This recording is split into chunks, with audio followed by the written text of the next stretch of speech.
Springfield's Talk 104.1. Hey, everybody. Welcome to the show. My name is Nick Reed. It's Thursday. Tomorrow's Friday.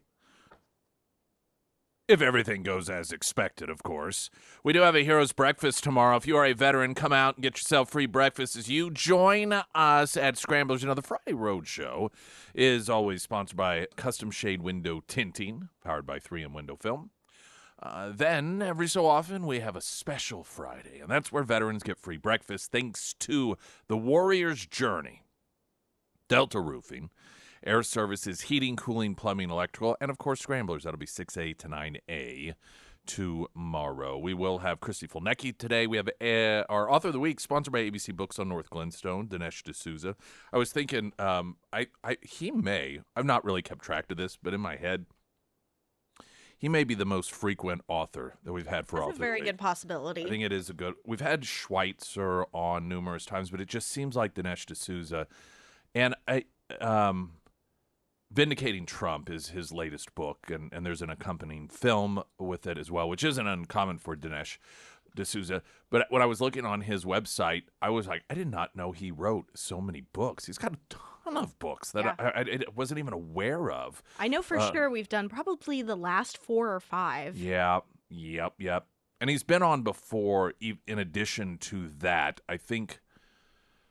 He had like a little short film like 2 or 3 years ago. I can't remember what it was called. And I know we had him on talking about 2,000 Mules.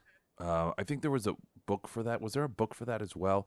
But then he was the keynote speaker at one of the Vitae Foundation events that I emceed. I MC those every year, and so we usually have the keynote speaker on, and he was on for that also. So he's been on the show quite a bit, but it doesn't really make any difference. It's irrelevant, but I was just thinking, gosh, it feels like he may be the most booked author of the week that we've had here. So that'll be coming up in the 8 o'clock hour again. Huge thank you to ABC Books on North Glenstone for making that possible. I love this talk that we're hearing about an October surprise, and here's why. Of course, October surprise, which at this point pretty much, I don't know, it's almost like an October surprise isn't a surprise any longer because we just pick whatever is the last-ditch effort oftentimes to smear, the Republicans, specifically Donald Trump, and they're like, oh, well, there it is. So the October surprise isn't really a surprise anymore because we expect, in fact, it becomes a surprise if there isn't an October surprise. And apparently yesterday was supposed to be it where, somebody claims Trump likes Hitler. It's like, but this is the thing. And Mark Halperin, he was doing an interview yesterday, and he said that there are people floating around stories about Donald Trump, and he claimed that, and of course the whole point, and there's no truth behind the stories, that's what he said. There's one in particular that he claimed if somebody publishes it, it could be the end of Trump's campaign. And I thought to myself, what possible accusation could come out against Trump at this point that would derail his campaign? I genuinely don't know what it could be. And here's why. One, the people don't believe the media any longer anyhow. And you think about how the bar has been raised by the left. Because, this didn't work, so let's accuse him of this. Well, that's not working, so let's accuse him of this, and that's not working. And I've gotten to the point, of course, where he's Hitler, that's not working. What do you accuse him of that if you're looking at where the bar is, you're like, okay, well, convincing people that he's Hitler, that hasn't worked. Okay, so what's worse than that? I don't know the answer to it. If you have recognized that, because here in their minds, all right, so people, we've tried to tell people that he tried to overthrow the government. That didn't work. We tried to convince people that he's a convicted rapist. That didn't work. In fact, there's still a lawsuit ongoing against ABC News for or regarding Stephanopoulos falsely claiming that he was convicted of rape, which is untrue. He was found not guilty of rape. But they tried that. That didn't work. They thought, okay, well, if we get him labeled a felon, then that's going to work. That didn't work, and so it's just over and over and over again. So and now, okay, Hitler. This was supposed to be the big one, but what they don't realize is that we just don't believe you anymore. I think, and the people who already hate Trump, who are going to believe that stuff, they hate him anyway. It's not like you're going to move them out of the Trump column because they don't believe you, or because they're not going to vote for him anyhow. They'll believe anything you say. It doesn't matter. It's just so normal people don't believe that stuff. And I'm thinking to myself, genuinely, what story could let's say that, there's a story a week beforehand, and what they would do is they time it out, whatever the story that is being floated around. They would time it out so that there is very little time for the discrediting to come out, right? So you have some sort of story that's just brazenly untrue, and which we've seen in the past, including this latest Trump compliments Hitler story. And everyone is like, no, I was in that meeting. That's not what he said. And, even people that don't like Trump, and we'll go over just briefly some of the details of the latest Trump loves Hitler accusations. And even people that hate Trump that were in the meeting where he supposedly said some things are like, no, he did not say that. Hate Trump, but he didn't say that.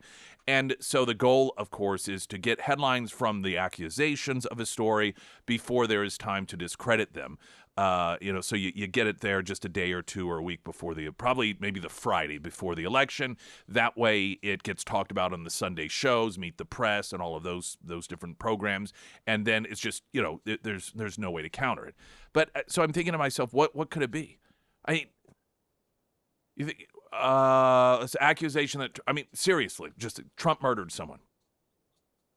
Do you really think that given everything he's been accused of, if there's some story that's floated out there that someone picks up in which Trump's accused of murder, do you think the people who are undecided, given everything that they have heard Trump accused of, that's the thing that's going to go, oh, well, I'm going to believe that. And frankly, even if they did, I don't know that it would change their vote any. They have managed to create this invisible shield fortress over Trump because they have accused him of so many things that turn out not to be true.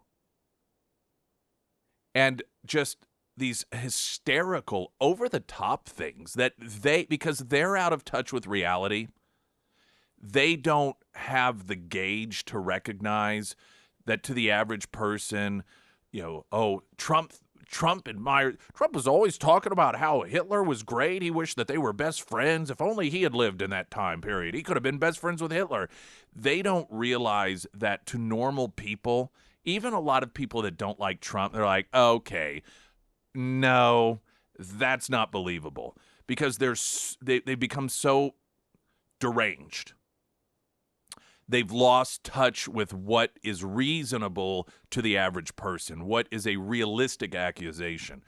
And I am genuinely curious when Mark Halperin is saying that, there's stories being floated around out there, and there's one in particular that he says that, it's not true, but he believes that if anybody picks that story up, it could end Trump's campaign. Genuinely curious what that could possibly be, because I do not know of any accusation at this point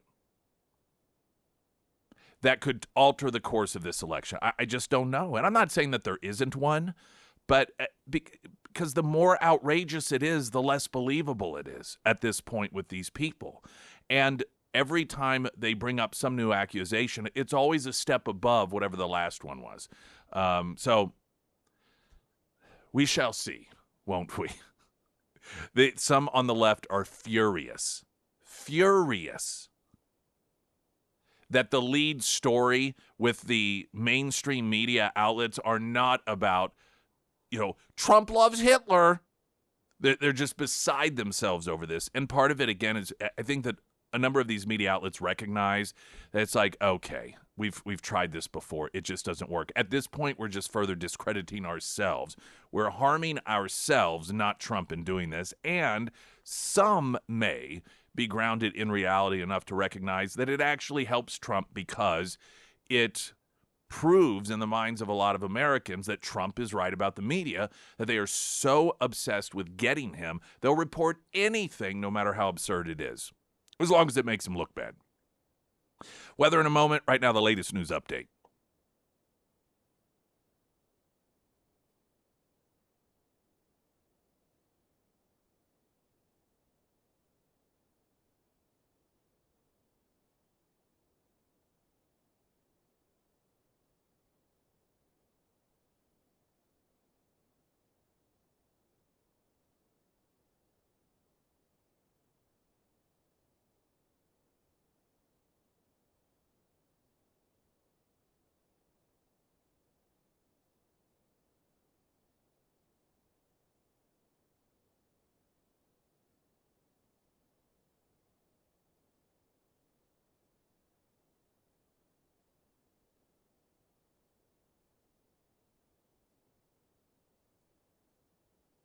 In the first alert forecast from Color 10, Fox 49 meteorologist Tom Schmidt, sponsored by St. Clair the Ozarks Home Improvements. Today we'll see mostly sunny skies with a high near 82. Tonight we do have a slight chance for showers after 1 a.m. and then mostly clear with a low around 63. For your Friday, 40% chance of rain in the morning and into the early afternoon, and then sunny skies with a high near 79. And on Saturday, sunny with a high near 70.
Have we heard of anyone being shot by Lucas Kuntz in the last 24 hours? The day is still It young. is, yeah. I didn't know if yesterday he decided to shoot another reporter or. Oh, boy. Like, immediately going through his mind is like, oh, boy, this does not look good. This is not what you want to do to yourself with 2 weeks left in the campaign. Shoot a reporter. Some of your text messages on the Pyramid Roofing Company Talking text line. Yesterday regarding early voting. I voted yesterday, Christian County. It's easy. Go to the courthouse, take the elevator to the third floor, walk straight forward from the elevator right into the clerk's office. I was talking about this attempt to derail the Trump campaign and the so-called October surprise. They've tried a couple of different ways. The Atlantic tried writing a story in which some of this stuff is so ludicrously hilarious so there was a woman.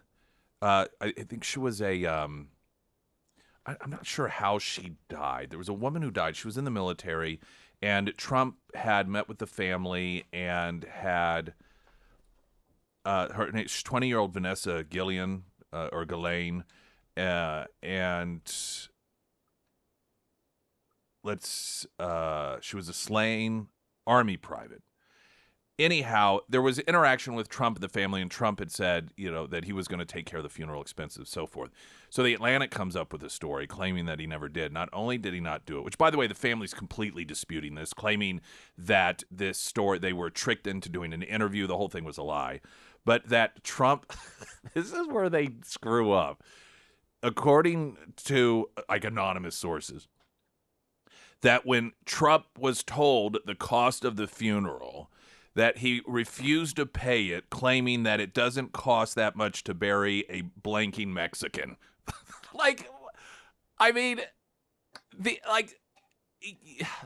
See, they are so delusional.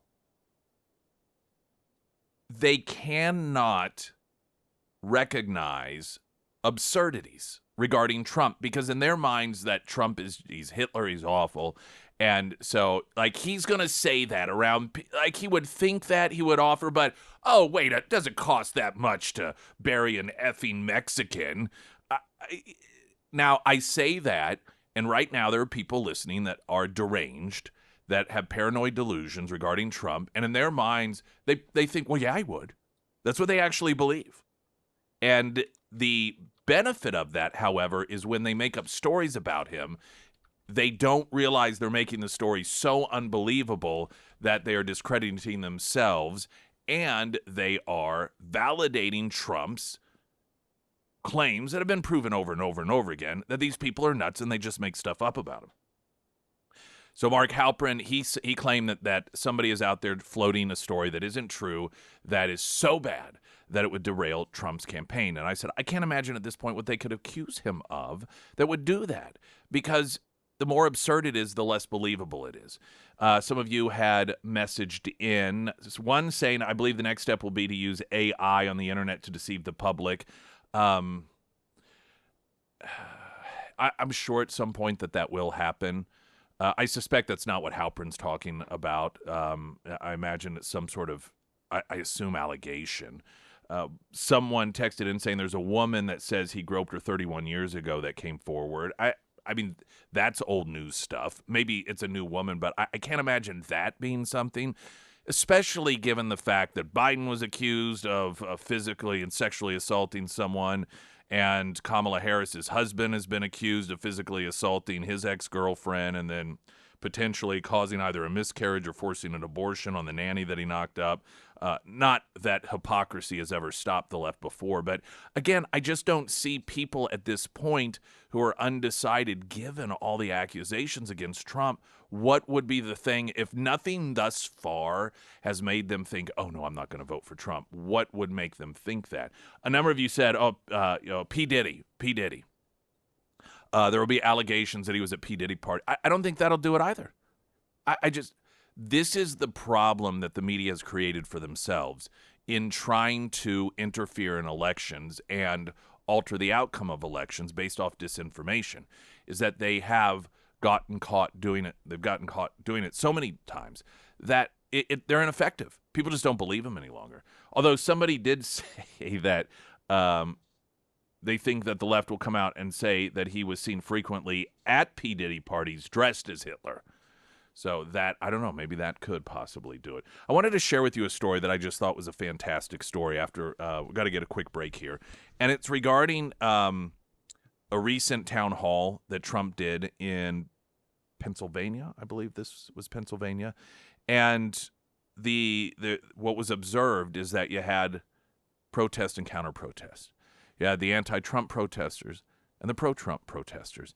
And what was noticed is that the anti-Trump protesters were all white, while the majority of the pro-Trump protesters were black, Asian, and Latino. So I want to share that coming up. I'm Nick Reed.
Emily Johnson, House Theory Realty, all of your home buying needs, your home selling needs. You want the absolute best, and you have access to the absolute best. And maybe you aren't ready to pull the trigger, or you're thinking about selling your home. You're not really sure. Is this the best time?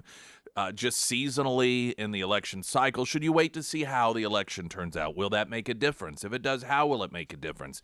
Emily Johnson, House Theory Realty. Use her expertise. She's more than willing to talk with you, to come to your home and say, here's what you're looking at. That doesn't mean sign up right now. You got to sell your home, but it helps you be better prepared to make that decision for yourself. And that's part of what makes her the go-to person for all things real estate. Emily Johnson, House Theory Realty. You can find her under Nick's endorsements at ksgf.com.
Springfield's Talk 1041, your first alert forecast from Color 10, Fox 49 meteorologist Tom Schmidt, sponsored by Wolfpack Cleaners, your residential and commercial cleaning professionals. Today we'll see mostly sunny skies with a high near 82. Tonight, a 50% chance of showers after 1 a.m. and then mostly clear with a low around 63. For your Friday, a 40% chance of rain in the morning and into the early afternoon, and then sunny skies with a high near 79. And on Saturday, sunny with a high near 70.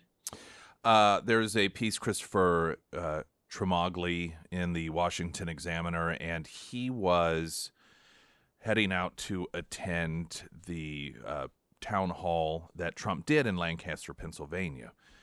And he noticed something very interesting. There were pro-Trump and anti-Trump protesters there, opposite sides of the street, sparring against one another. And he said, imagine the surprise when outside the venue that hosted the town hall for Trump in Lancaster, Pennsylvania on Saturday, it was Black, Latino, and Asian Trump supporters shouting down Vice President Kamala Harris's white supporters. I witnessed firsthand white, liberal Harris supporters screaming that Trump is a racist and then demeaning the Black, Latino, and Asian Trump supporters holding Trump signs and wearing MAGA hats and shirts. These smug, arrogant white people were trying to tell racial minorities what was best for them. Well, isn't that what they always do? I mean, this is the underlying racism, not that there isn't overt racism within the Democrat Party, but the underlying racism is this belief that they know what's best for you. Because, you need to be kept. You need to be taken care of. It was a sight to behold, but not one that has not become commonplace in American society. It was a reflection of just how out of touch with reality white liberal Harris voters are. The crowd at the town hall was diverse, with a larger than expected minority presence. Given the tall tales of Harris supporters' fails regarding diversity and race among Trump supporters, it was immediately noticeable upon arriving at the town hall. Those in attendance were greeted by boisterous Asian Americans, waving American flags in front of Trump posters, wearing red MAGA hats and chanting the name Trump.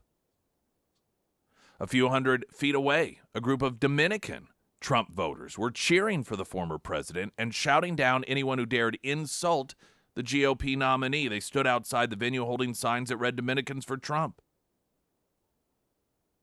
A Harris supporter passed the group, a white one, and chastised the minorities, asking how they could be a minority and support a racist and a bigot. A person holding a Borico for Trump sign, which is a person of Dominican descent, shouted back at them, asking the white Harris supporter who they thought they were telling a Dominican who to support. The Harris supporter kept walking. Other incidents played out similarly nearby. Later, this group gathered at a main intersection near the Lancaster Convention Center and engaged in a shouting match with a group of Harris supporters who had gathered to protest Trump. They did not appear to be any mention of race, just two groups shouting back and forth at each other. However, again, I noticed the Harris supporters were white, and the most vocal Trump supporters were Black, Latino, and Asian. I spoke to a man holding a Dominicans for Trump sign and asked him about the negative stereotypes and accusations of racism that Harris supporters had about Trump and his supporters, all of which at this particular venue were minorities. He rejected such a premise. Quote, "It makes me feel disgusted because Trump works with every race," the Dominican Trump reporter said. "It's been proven too many times, so why do American people who choose to vote for Kamala Harris call him a racist? Because they have nothing else to say but to listen to the garbage of news and gossip." So what is behind the stereotype shattering and change in support for Trump among Dominicans and others in the Latino community? The man credited it to people opening their eyes and finally seeing the truth. Quote, "Well, I just think the younger generation is starting to see the truth and all the gossip and lies about Trump. They're starting to see the real value in him, and that's why the change is happening." The sentiment was echoed by other Black, Latino, and Asian Trump supporters in the crowd.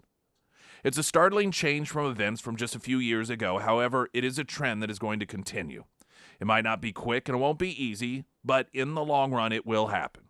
When it does, it's going to be the biggest shock of all to white liberal Democrats.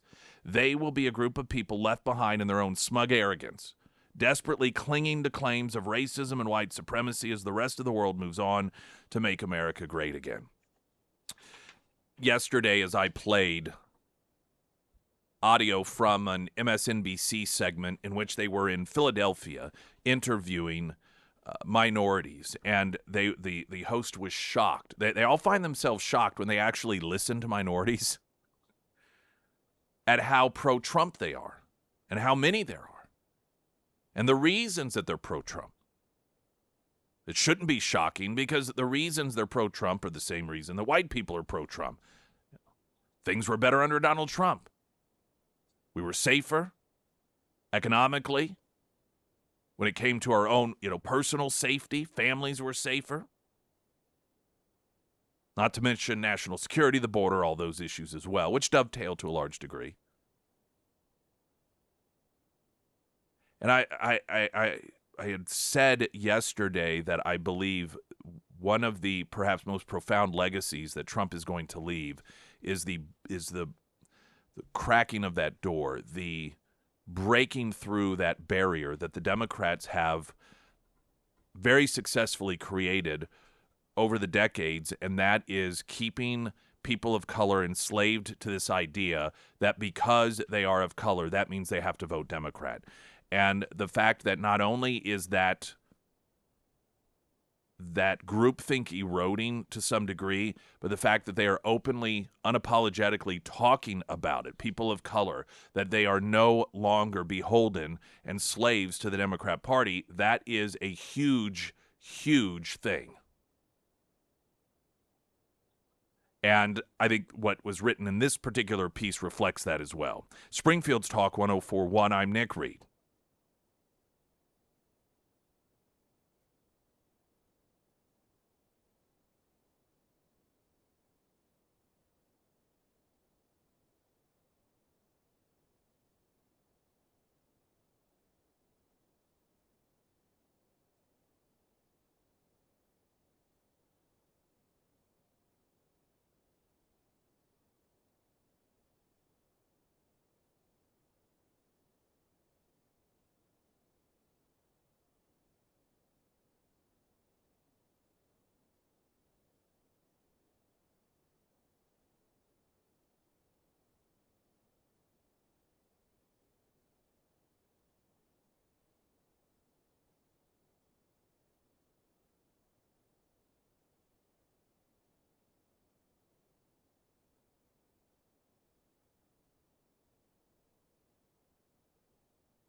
So the swing and a miss for Democrats yesterday was claims that Trump likes Hitler, which actually seems to me to be a bit of a downgrade from he is Hitler. You would think that it would be the other way around. They would have started with Trump likes Hitler, Trump admires Hitler, Trump is in love with Hitler, Trump wants to be Hitler, then Trump is Hitler. Right? They seem to have jumbled things a bit because simply admiring Hitler seems to be a step down from is actually Hitler. But hey, I'm not an expert at these things. This is the allegation that isn't anything new. The disgruntled former employee, John Kelly, has accused Trump of being a fascist.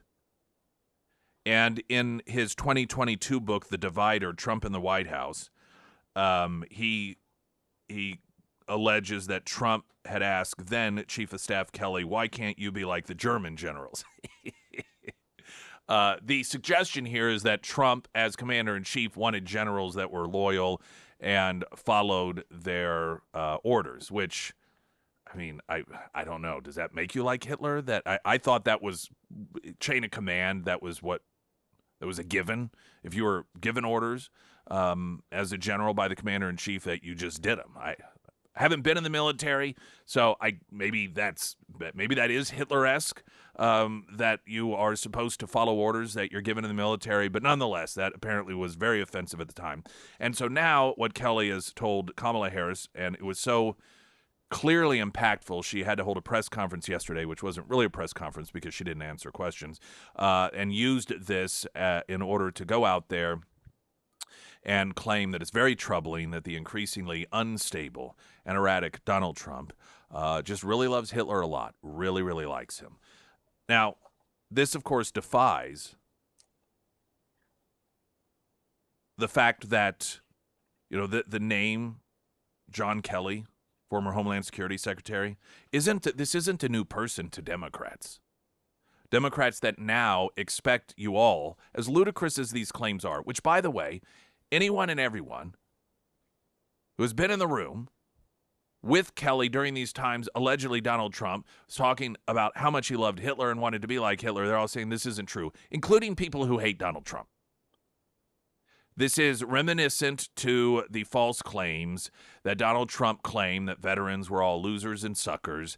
And again, even people, I think Bolton, who hates Trump, said, yeah, that is not true. It doesn't matter to the left. But nonetheless, at one point, just so we get a little bit of history about the perspective of Democrats with John Kelly, or about John Kelly, now who we're all supposed to believe. John Kelly, according to Democrats, is this ethical individual. He is above all of the unethical behavior of D.C. He is the shining star that we should all aspire to be, and he's brave for coming forward with blowing the whistle on this love affair that Donald Trump had or has with Adolf Hitler. That is the messaging coming out of the Democrats. Once upon a time, though, among others, then Illinois Democrat Luis Gutierrez said that Kelly is a hypocrite who is a disgrace to the uniform that he used to wear. He went on to criticize Kelly, claiming that he calls Robert E. Lee an honorable man. Jeff Merkley, a Democrat from Oregon, tweeted of Kelly once that he is, quote, indecent, immoral, and corrupt. Kamala Harris herself, then a California senator, sharply criticized Kelly during the Trump administration over his testimony to the Senate Homeland Security Committee, saying that he has a, quote, inability to speak truth to power to this administration and lacked a grasp of the implication of the policy perspectives he was supporting. So Kamala Harris, who is now, or at least as of yesterday, was banking her campaign on the credibility of John Kelly, once said that he had an inability to even speak the truth. Senator Robert Menendez, Democrat from New Jersey, had once said, I think Secretary Kelly has drank the Kool-Aid. He's not the person I thought I was voting for. Senator Elizabeth Warren said once accused the former secretary of engaging in corruption by seeking to profit from his government services as the nation's chief immigration official. Quote, John Kelly oversaw many of the Trump administration's most morally repugnant immigration policies. Now he could be making big bucks serving on the board of a company that's profiting from the same cruel plans he put in place. This is corruption at its absolute worst. So the man who once upon a time had the inability to tell the truth, was immoral, was devious, was absolutely corrupt, is now the person that we are supposed to trust and believe and base our vote for President of the United States off of his credibility. Okay. Springfield's Talk 1041. I'm Nick Reed.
Someone texted in, I thought Kelly was saying that Trump said, why can't you all be generals like Hitler had? That was an accusation that was made in his book back in 2022. These are evidently new allegations.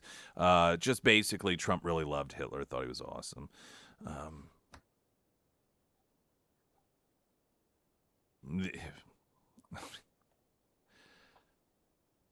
I just, like I said before, I don't know where they go from here at this point. What more can they possibly say? This is, and they're lobbing allegations against what has been the absolute most pro-Jewish in action, pro-Israel president that we've ever seen. And it's coming from a party whose installed presidential candidate would not pick a running mate because he was a Jew. And that's not a secret. This was openly discussed on networks trying to get her elected, that you can't really pick a Jew given the anti-Semitic wing of the Democrat Party. Of all of the accusations made, by the way, here's what I think. This is potentially what happened. And this is how somebody like Kelly rationalizes telling a lie and misleading the American people to try to alter the outcome of an election. Trump sitting around, griping about the weakness of NATO, griping about, NATO, specifically Germany. I'm just giving a hypothetical here. Making itself reliant on energy from Russia, giving Russia the upper hand, Russia playing them, or talking about the foolishness of Iran, entering into a nuclear agreement with them, and recognizing how Iran is playing off of the intellectual and emotional weakness of other leaders, and noting, Hitler did that. Neville Chamberlain. We're seeing this all over again. And Hitler was smart. He understood that they were weak and he could take advantage of them. So I could see a conversation like that occurring, and then that being turned into, he loves Hitler. He's complimenting them. He admires him. And the reason that, in all likelihood, I can recognize that's probably what happened is because they've done that before.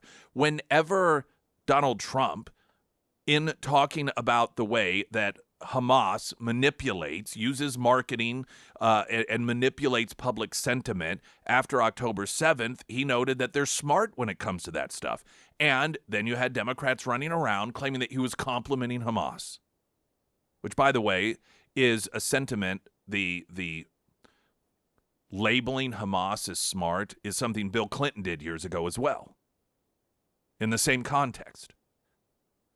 So I imagine that there probably was some sort of historical reference in which Trump recognized an area in which Hitler took advantage of the enemies because he was smart in understanding that he could do that, and that's what is used in order to falsely paint Donald Trump as someone who admired Hitler.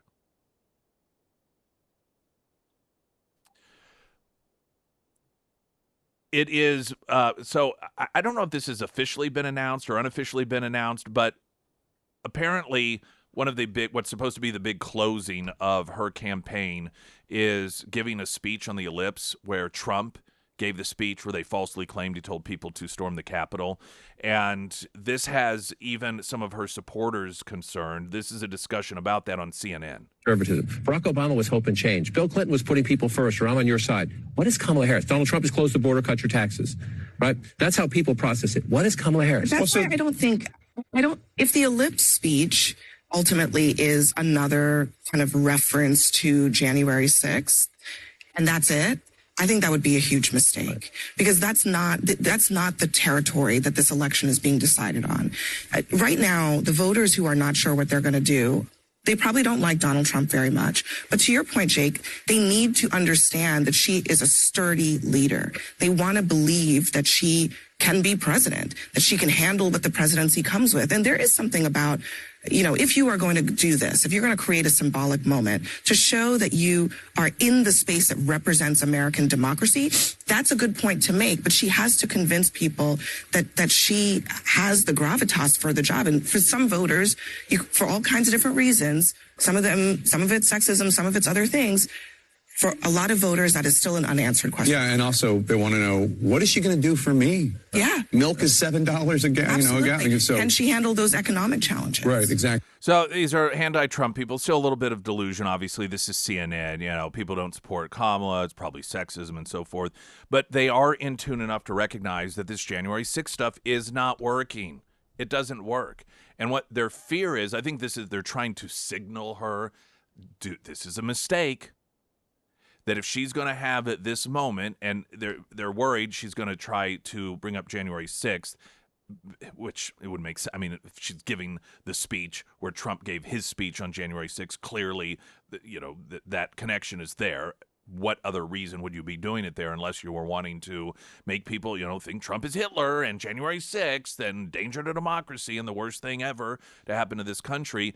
But they're in touch enough because they're out there talking to voters to recognize that is the furthest thing from people's minds right now. They do not care about that. In fact, they feel now at this point that is talked about in order to avoid. It is a proactive attempt to avoid discussing the things that really matter to people. I wanted to play this audio as well because it's such a clear and true point. This is Scott Jennings on CNN regarding all of the Hitler talk.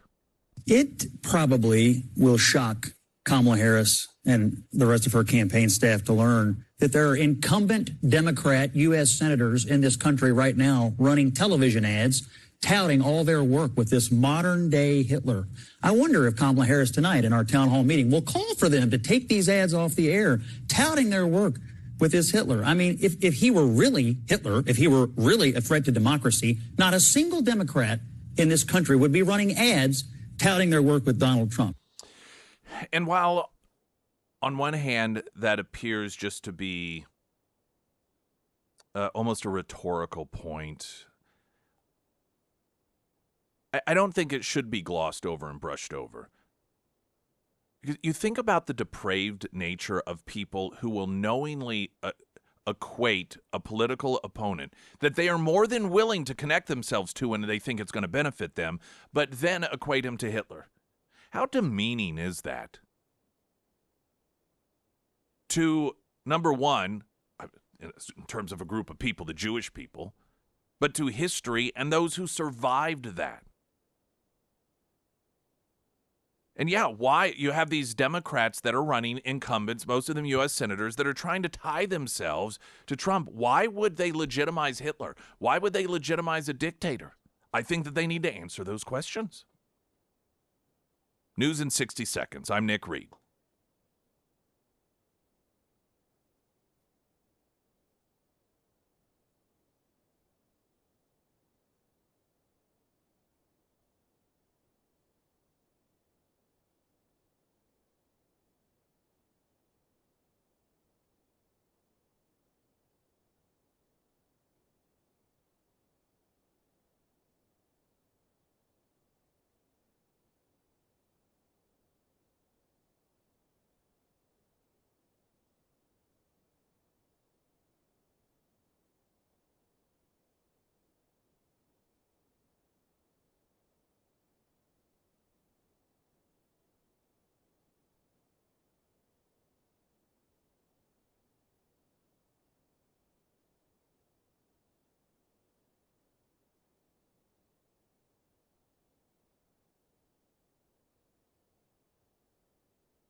We got Heroes Breakfast coming up tomorrow. Free breakfast for veterans at Scramblers. Friday Roadshow sponsored by Custom Shade Window Tinting, powered by 3M Window Film.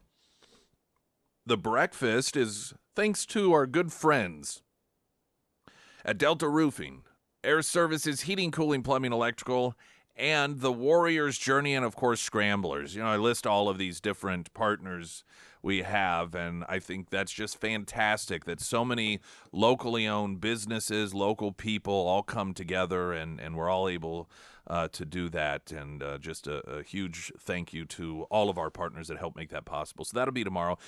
We've got the Author of the Week in the 8 o'clock hour coming up. Dinesh D'Souza will join us talking about his latest book, Vindicating Trump. That's sponsored by ABC Books on North Glenstone. And you want to make sure that defrost is working as we make our way through October. Soon it'll be November, and there will be that morning you wake up and it's more than just frost. It's actual ice. You don't want to get out and scrape it. And you do the thing. Most of you have done it before. You make that little tiny hole, like a porthole, that you're looking out while you're trying to drive because your defrost just isn't working, and you don't understand why, because it's blowing air. There's much more to it than just blowing air on the windshield. Make sure that you're ready for winter. You can do that, of course, with the good people at A1 Custom Car Care.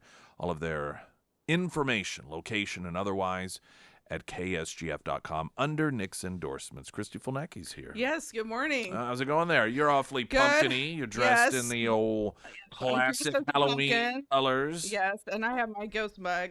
Thanks to Sarah. Thank you. You're welcome. And I'm waiting for my $20 from Oh, that's from my right, bet that's from right. this week. I completely forgot about it. I had planned on. I you're forgot. golden I today. will. I will. No. If my because a lot about you. no, I got home. Listening. I got home. Doubt it, but I'm not gonna make another bet. Double or nothing. No, I got when I got home, and my wife was like, "Well, you're gonna pay her." I was like, "Well, yeah, of course I'm going to." But you said that. yeah, or she was like, "Well, you have to pay her." I was like, "Well, of course I'm going to. I better." But then I just completely forgot. So I if she's listening, you have text her to remind me next week. Serious. Yes. Okay. Well. You just have to remember. Okay. Yeah, that's right. That it was a bet last week that she was talking about how her daughter was going to download the app so she could listen, and that she was doing that. I said she's not doing that, and I bet her $20 that she wasn't. I said if she texts you that she's listening before the end of this next break, then I'll give you $20, and she immediately texted. So I owe Christy $20. Shipman It just disgusts me. Shipman at the Naval Academy were listening. So Oh, nice. Hey, make sure that you follow through. Okay. are they? Yes. I will. I think I'll be seeing you this weekend. So So last weekend I actually went out to Maryland to the Naval Academy SEER, and we drove around Northern Virginia. And it's funny because here I drive all over the state to court, so I see so many Trump signs everywhere, but I did not see one Trump sign in Northern Virginia or DC. I know you're probably not surprised. yeah. But Well, it's the elites. I mean, I know. I've said it, and I'll say it again. More that this is not Republican versus Democrat for the White House, other than in name. This is elites versus people. And that's what this campaign is, and you can see it. You can see it. Look at the people out there campaigning for Kamala Harris. Look at the Republicans who are supporting her. They're all the elites. All the citizens that are out there campaigning for her, they're rich celebrities. Meanwhile, Donald Trump, I mean, you get these people in barbershops. You see the blue collar workers. You see, these union members that are overwhelmingly rejecting their leadership and voting for Donald Trump. It's just an absolute clear cut. It is the elite versus the average American. Yeah. And that's what this election is. That's why, and it's sad, like people go to DC and they're so tainted. And I was driving around there and I thought, if you don't have good character when you come here, I mean, you are easily corrupted because, it is like, not only is the Beltway, which some people might not know, but it's a physical highway around DC. But I mean, you look at that place and everybody tells you how wonderful you are. You live in a bubble. So I can see why. Well, and how stupid the rest of us are. Yeah, that's right. I mean, And this. she has utter contempt because she's probably thinking, I was told that I could just be president, and now I have to talk to these peons, and I have to go out and do these. It must well, and I bet it is kind of annoying to her that she was just given the nomination. She didn't have to run for it. Right. The fact And that she actually has to run for president, she probably finds that annoying. yeah, It should just be you know, handed to you her can as tell well. the way In the name of democracy, of course. you can tell the way she acts and the way there's also condescending, and you can tell the way that she acts that she just is mad because she even has to go through these interviews and talk to these people. And She's probably behind. She's like, why can't this just be like the nomination process? Where the big donors just buy it for me. Why is this so difficult? sure, when she became attorney general, everybody was out there doing everything for Well, her. she was There the was Democrat. yeah, So, you know. well, yeah, good point. So I mean, she was probably told, "You're a shoo-in. We'll do all the work, and just don't talk." So Well, I mean, that hasn't worked out for her. we got Chrissy I mean, Fulnecki here. We actually do have some Kamala audio we'll play ooh. coming up here. Pyramid Roofing Company talk and text line is 447 KSGF. Latest news update.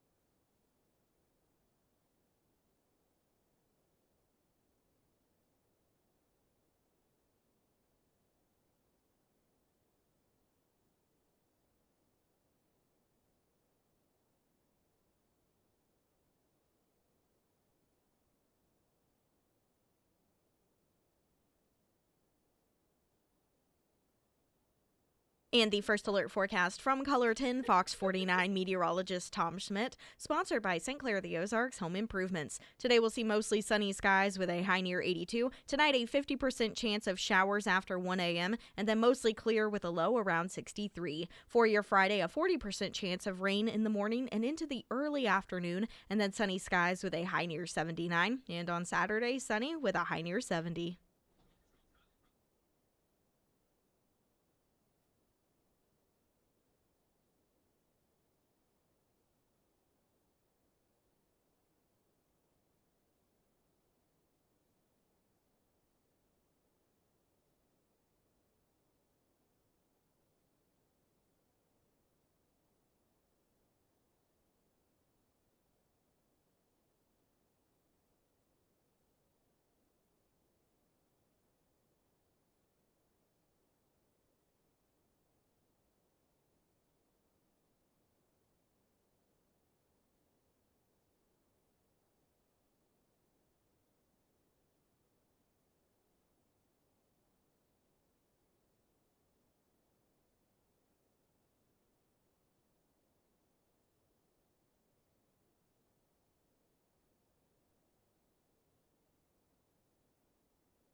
right. Kamala Harris doing an interview with Telemundo. Oh, first I thought I'd read this. Former President Trump leading Harris nationally now by 3 points in a two-way race, according to a Wall Street Journal survey. Ooh, that's exciting. That's just registered voters, though. It's not illegals. Why would they do? Those aren't the illegals. Well, they could be.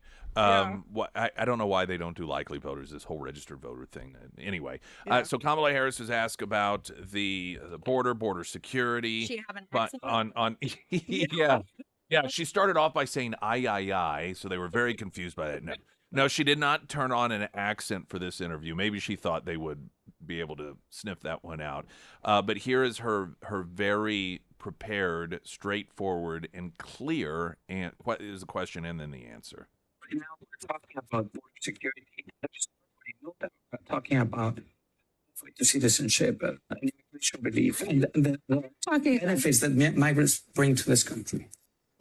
But there's no question that migrants bring. America is a country that was built in part by immigrants who have their GPS, their DACA, their. We're talking about mass deportations. I'm not talking about. What do you stand on mass deportations? What's your stand there? We need smart, humane immigration policy in America that includes a pathway to citizenship. All right, so of course there is a pathway to citizenship. People take it all the time, but I mean. You're talking to Telemundo. You don't think you're not prepared for a question like this? That's a crazy thing. She almost acts like she is. She's like, well, border stuff. And all these places she's going, they give her the question. So, and then I like when she just states essentially what the question is. So it's like, what are your policies? And then towards the end, she's like, well, we need a policy. Yeah, no, that's what he's asking. What is your policy? Of course, then oftentimes her default is, I don't deal in hypotheticals. She said that, I forgot what the question was about, but they were like, no, but what are you going to do in this case? Well, I don't deal in hypotheticals. Oh, okay. Oh, my gosh. So there are a couple of explanations. Number one, we know she's an idiot. Okay, that's the first one. Then number two, she's trying, you see this as when people try to lie. So she really just wants to say, hey, I think, I'm the one, I'm responsible for letting everybody in here. It's like when A Few Good Men, when he's on the stand, he said, you can't handle the truth. Yeah. Like it finally comes out how he really feels. And so she's just saying, thinking, I have to say this to get elected and I could do whatever I want. So, that's why she's so confused, because she's trying to say what what they want her to say to get elected. But I mean, she's not even doing a good job at that. It's just so confusing. And like I said, it's not a pop quiz. There's like 5 issues you need to know. She was asked yesterday by Anderson Cooper, or was noted. She talks about all these things that need to be done. And the obvious question, well, why haven't you been doing this? You've been in the White House for 4 years. Why have you not been doing this? Voters, though, might ask, you've been in the White House for 4 years. You were vice president, not the president. But why wasn't any of that done for the last 4 years? Well, there was a lot that was done, but there's more to do, Anderson. And I'm pointing out things that need to be done, that haven't been done, but need to be done. Well, and I'm not going to shy away from saying, hey, these are still problems that we need to fix. So that's what the question was, like, why haven't these things been done?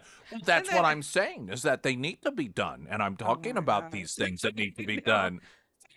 The question is, what did you do? What did you do?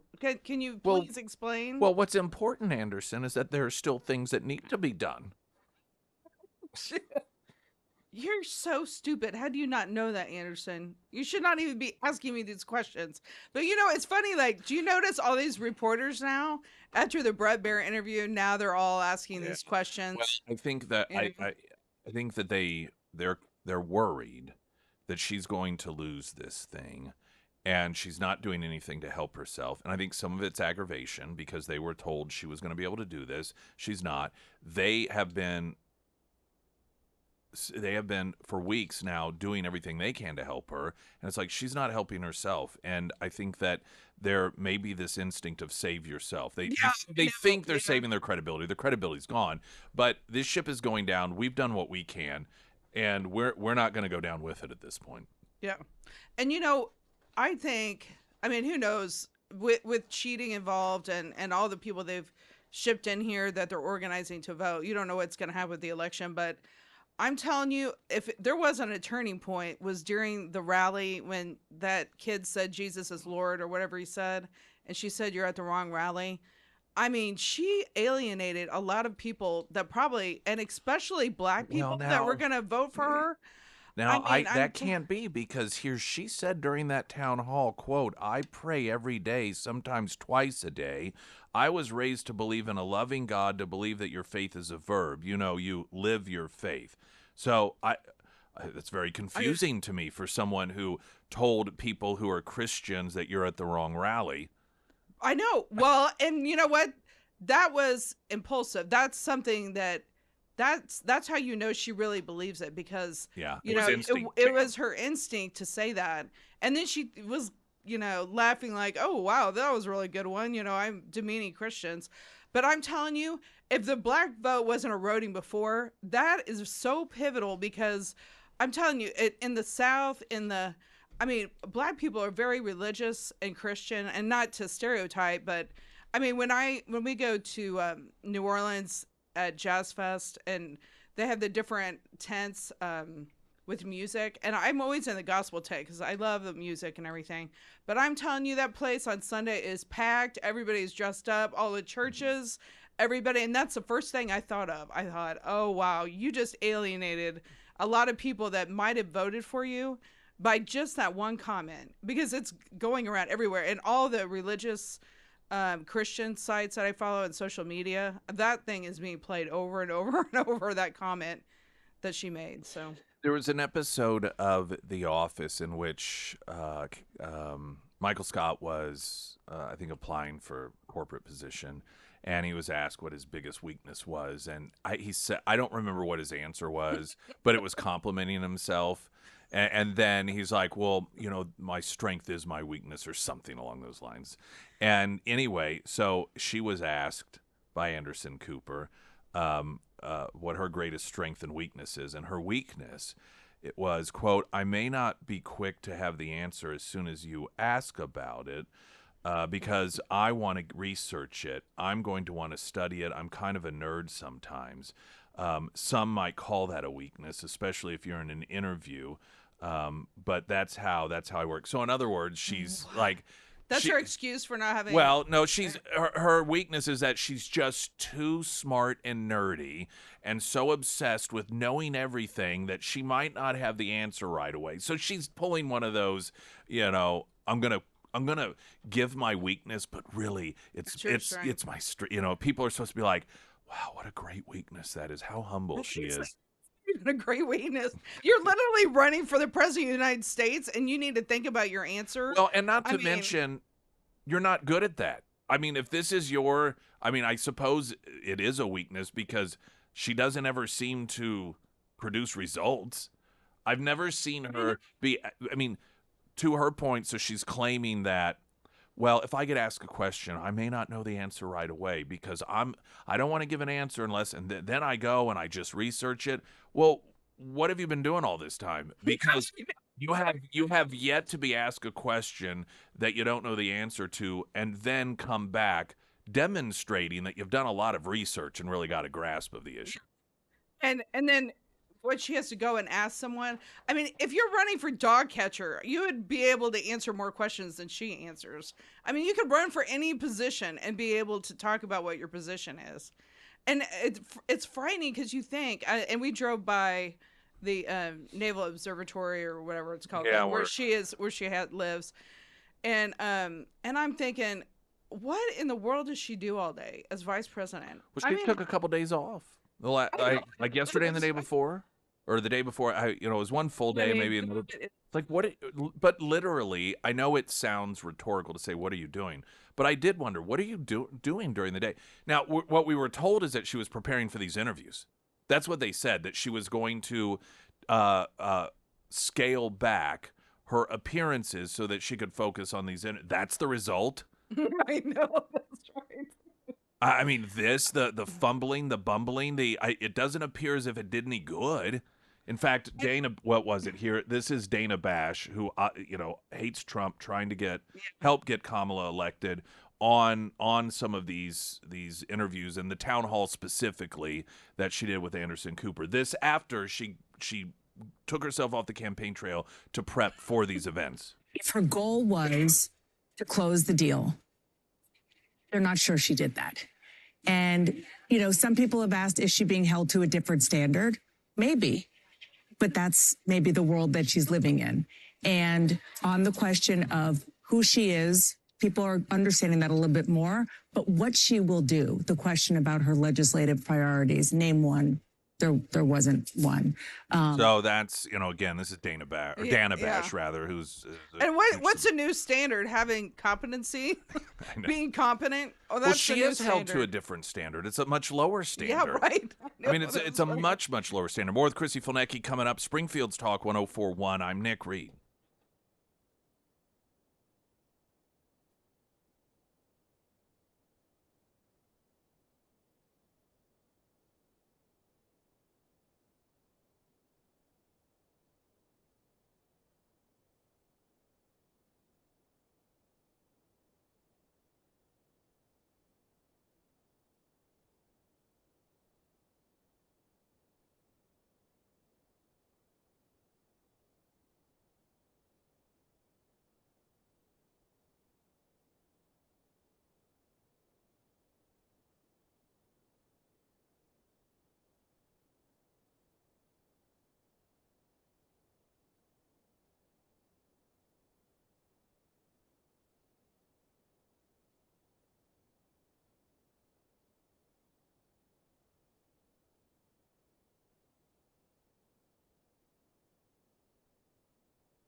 Halloween coming up. A lot of you passing out candy to trick-or-treaters. You like to enjoy your own treat, maybe a nice cold beer, Bradford Light, or maybe you're prepping for Thanksgiving, dealing with some of those family members. You got to make your way out to the garage for a little bit of a breather and grab yourself a Bradford Light from the garage fridge. You can pick it up. It's Kansas Territory Brewing.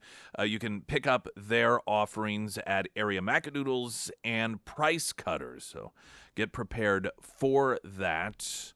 Bradford Lights, Kansas Territory Brewing Company, Springfield's Talk 104.1. I'm Nick Reed.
Springfield's Talk 1041, your first alert forecast from Colorton, Fox 49 meteorologist Tom Schmidt, sponsored by Wolfpack Cleaners, your residential and commercial cleaning professionals. Today we'll see mostly sunny skies with a high near 82. Tonight, a 50% chance of showers after 1 a.m., and then mostly clear with a low around 63. For your Friday, a 40% chance of rain in the morning and into the early afternoon, and then sunny skies with a high near 79. And on Saturday, sunny with a high near 70.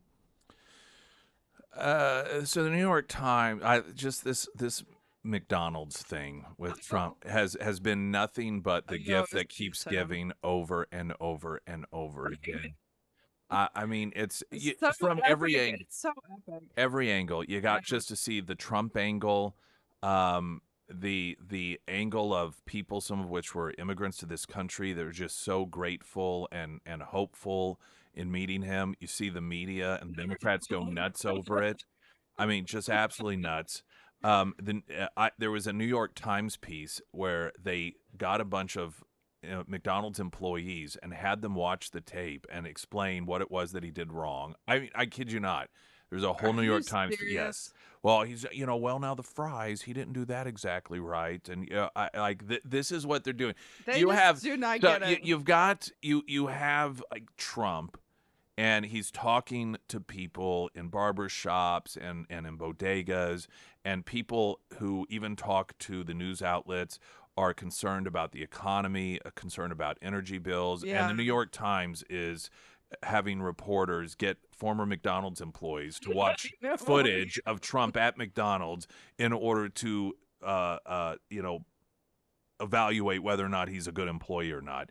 He was talking about him not wearing a hairnet. I'm like, are you kidding me? What?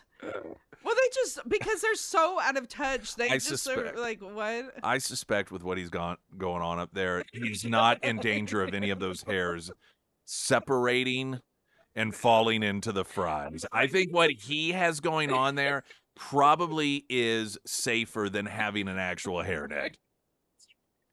I know there's a lot of Aquanet or something going on. So the New York Times, of course, at the same time, they're obsessed with trying to prove that there is no proof that Kamala didn't work at McDonald's. That's what all of this is about.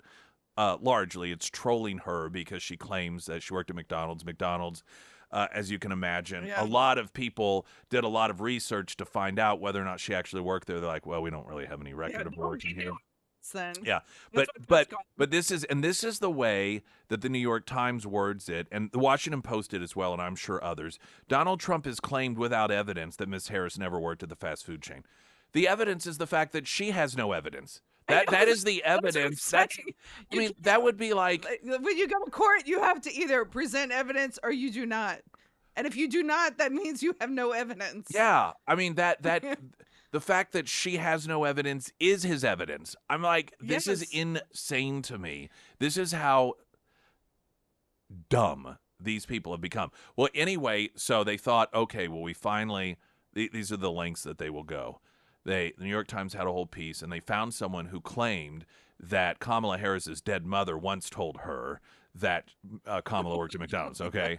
So clearly, absolute proof. What the New York Times did not point out, but the Washington Free Beacon learned, is that this person who claims Kamala's dead mother once told her Kamala worked at McDonald's, just randomly, is a surrogate for the campaign. Somebody who has been out there talking on behalf of... So it's a campaign person. That's so...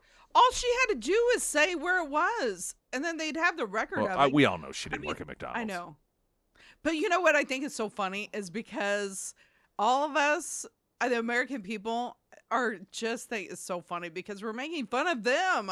I mean, for them to come back and say, he really did not work at McDonald's. He did not interview and fill out an application. I know. Really? He did not interview for my the whole position, image of Trump is shattered. I guess I will vote for Kamala.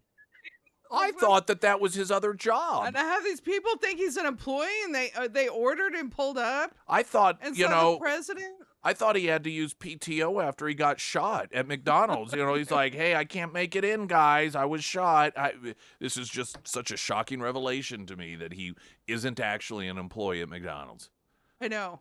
And I mean, again, I'm sure Koala is just disgusted. I can't believe he's doing that with those people. And I mean, she would never probably imagine herself doing that and actually doing She'd look like like an hands-on idiot work. because Oh, she I would look know. like an idiot. Because like even when she walked in that grocery store or wherever that was, a gas station, I mean, she looks like she is so out of place. And so she would be standing there. I mean, if anybody should work at McDonald's, it's her to show that she worked at McDonald's. I did think of another You know? possibility. Maybe she did work at McDonald's, but she's not pushing the issue because she got fired for Yep. incompetency. Like she was so bad at it that Yeah. she got fired. Yeah. I cannot imagine in her lifetime that she did. And any she kind got of- caught stealing. Yeah. she, She oh, was that's stealing true. fries. Yeah. I'm Maybe gonna it's her take these juvenile home. record or something. Yeah.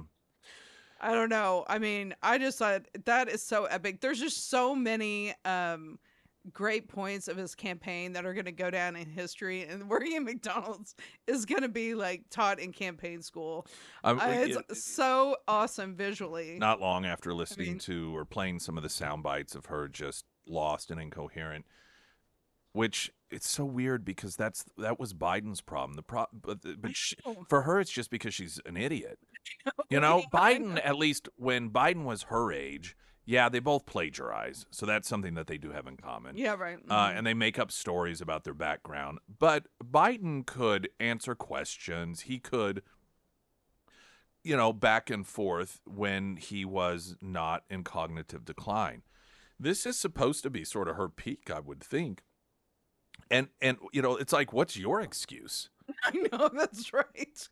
What Do you see your medical records? But I'm listening to that, and then I'm watching on one of the monitors, and it's showing Kim Jong-un, and it's talking about this under the Biden administration. This isn't how they're framing it, but the increased alliance between these dangerous countries. And I'm thinking, can you imagine? So we have Iran, China. You've got this sort of axis of evil that is formed of these massive nations, North Korea and Russia, and they're saying that, you know, North Korea has troops that are involving themselves now in this war with Ukraine. Imagine Kamala Harris as president with this stuff going on. I know, and it's so scary.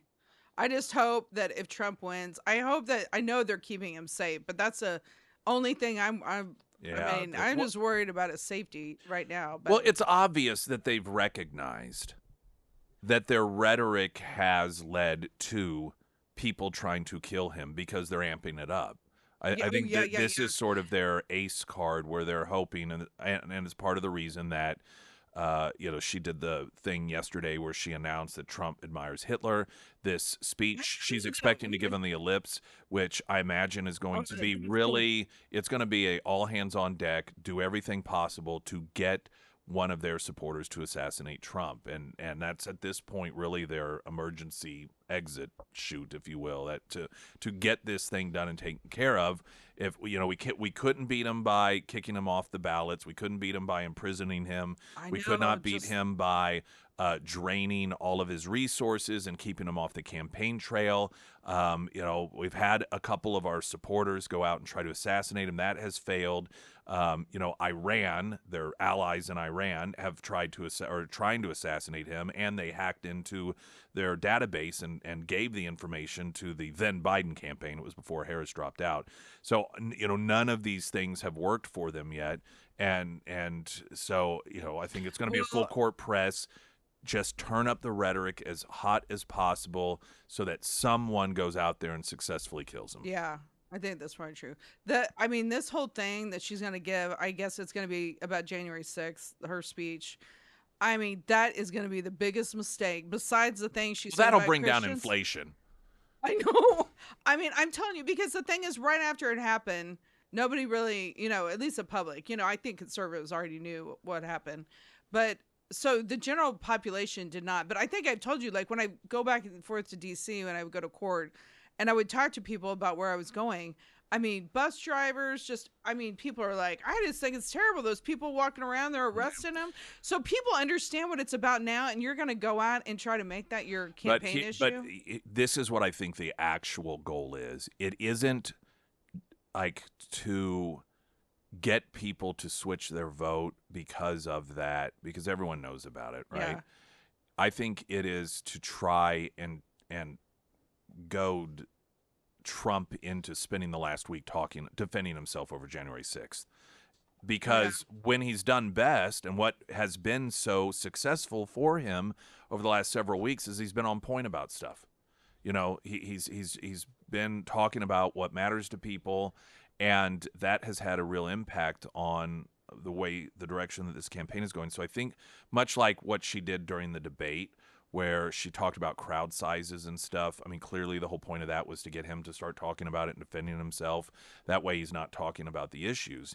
And I think that worked. And so I think that's what this is about. They're hoping to do it the week before the election, hope that it throws him off kilter, throws him off message. So he starts talking about that. So he starts talking about the election being rigged, because even if there is truth to that, people don't care about that right now. Yeah. They care about that messaging of the election was rigged in 2020, while it may be true, is as ineffective as Kamala Harris talking about January 6th. Yeah, well, people, they don't care about that right now. That's not what matters to them.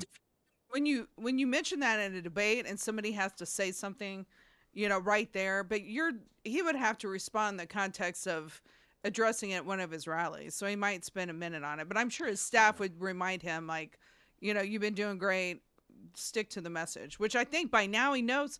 I mean, look at these crowds in Georgia and all these other places. It is incredible to think. I mean, I don't think we've ever seen anything in our lifetime like this.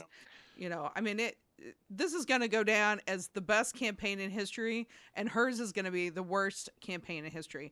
And if anybody who works for her, I would be jumping ship right now, because they're going to ruin their career, because it's going down. Well, what I hope happens is if she does, in fact, and already the media, I played audio earlier, well, maybe it was during this hour, I don't know, but where they were talking about the ellipse speech that she's going to give. And and someone from CNN saying that's going to be a mistake if she talks about that, if that's what she makes it about. What I hope, if she does do that the Trump campaign response is, rehashing January 6th is not going to bring inflation down. Yeah. Rehashing January 6th is not going to seal the border. Rehashing January 6th is not going to bring the price of rent down. That's what I would do. I would just that's the way that I would approach it. And like I said, if it is something that she tries to, if she brings it up, that's the whole point, is to try to throw the Trump camp off kilter, and hopefully that'll be their response to it. Christy Fulnecki, more in moments. I'm Nick Reed.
We got Christy Fulnecki with us. You voted.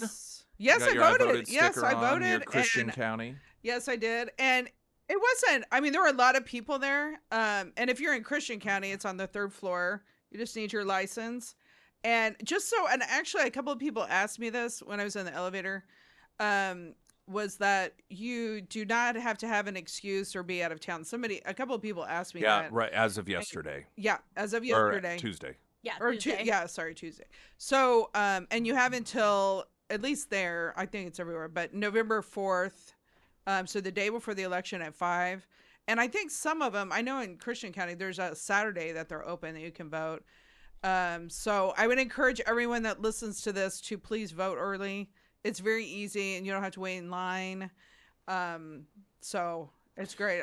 I heard there were a few million people in Georgia that voted, 2 million or something. Well, and in Nevada, there's everywhere is looking good for the GOP. Not necessarily that you can tell, and like I said, a lot of these people, they're simply transferring their vote from the day of voting to, so it's not like these are new votes, but what they were hoping would happen, and that is Republicans get out early. That is happening, and Republicans are encouraged by that. Somebody had sent in this CBS report from down in Texas asking if I had seen it. I had not. Out of Fort Worth, on day 2 of early voting, Tarrant County is encouraging voters to make sure to confirm their ballot selection. This comes after 2 issues reported. One white settlement voter thinks it needs to be investigated further. On the second day of early voting, voters at a polling place in White Settlement shared their experience. I voted for one president, said James Carpenter. Checked it on the video screen. When I got the paper ballot, it had the other candidate's name on it, and the other candidate, of course, was Kamala Harris. These things always go. Isn't it amazing? Anytime someone votes on a video vote one way, and then it never works the other way. Now, fortunately, in Missouri, we don't have that unless you are physically impaired to where you need to do some sort of different screen. But fortunately, in Missouri, we still do the little circles in the paper ballots, and so that eliminates that additional concern. But there's this other story. I don't know what I do with it already. A vice president of Hillsdale College received a mail ballot from Washington, D.C. that was addressed to a voter who does not live at his residence, adding to concerns over absentee processes across the country. And so this is, again, part of the concern, even if you aren't worried about the deliberate cheating. We're talking about mail, and you're talking about a mass amount of mail within a short period of time. You're talking about the mailing part is so. The more hands that a ballot goes through, the increase in odds that something's going to go wrong, even if it's not on purpose. I know. Yeah, and my daughter at the Naval Academy voted absentee, and I thought, I really hope that at least her vote gets here, because the mail system is terrible in DC, and trying to get the stuff out of there, and so, but my kids, I was actually talking to some parents about it, because yesterday was the deadline to email for absentee ballots, because you can email now. People didn't know that, the clerk, to get an absentee ballot. But for college students, that's important for parents, to get them to vote. And now I just say, if you have a college student and they're not voting absentee, have them drive back to Missouri or fly back to Missouri to vote. But yeah, I've thought about that, Well, if they stick in the mail, there's no guarantee it's going to get here. And if this isn't the perfect illustration of government, you would think. So instead of having a set amount of people all vote on one day, we are spreading it out in some states over weeks. So you would think that would make it easier, and ultimately that you would get the results faster, because you may end up with some additional votes, but you're obviously not going to have as many votes on election day, like that day. Yeah. Because clearly the majority of the people who voted early would have shown up on that day. So by all common sense, that would mean that you have lead time to count millions and millions of votes. Yet it takes longer somehow. Instead of them being able to get the results earlier, because they've already counted 20 or 30%, or at least had the ability to count 20 or 30%. Somehow it takes even longer now. Now, in some states, and they're always Democrat-run states, Democrat-run counties, in which they're already prepping for this. Just so you know, it may be 4 days. It's like these people are so embarrassingly incompetent, and it may be deliberate because then you can finagle things. But it is an embarrassment that. And it's not that it's not possible because other countries do it. You know, France does paper ballots on the day, one day, that's it. They manage to have results by, the end of the day. Florida, we have states that are run by these crazy people like DeSantis. Somehow they manage, even with early voting, to get it all done by one day. But here out in California or Michigan or these other Democrat-run states, it's like, California, they had elections last year for something. I don't remember. It was like 3-4 weeks later they were still counting votes. That level of incompetence, it's an embarrassment. It's me about, like North Carolina. I don't know how they ended up handling that with there are still people living in tents there. Yeah. That's frightening, but that's why everybody needs to vote and take a couple people with you and vote early. If all the Christians, all the people that, I was shocked to hear that, if every Christian voted, that it would be an overwhelming victory for Trump. Just take some people with you and get those kids home if they're not absentee to vote. Get that, because that's already, for me, it's a lot of children. Mm-hmm. I have a big voting block. It's half Christian County. Chrissy Volnecki, thank you as always. Great pleasure. We'll talk with you next week. Springfield's Talk 1041. I'm Nick Reed.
Got a Heroes Breakfast tomorrow.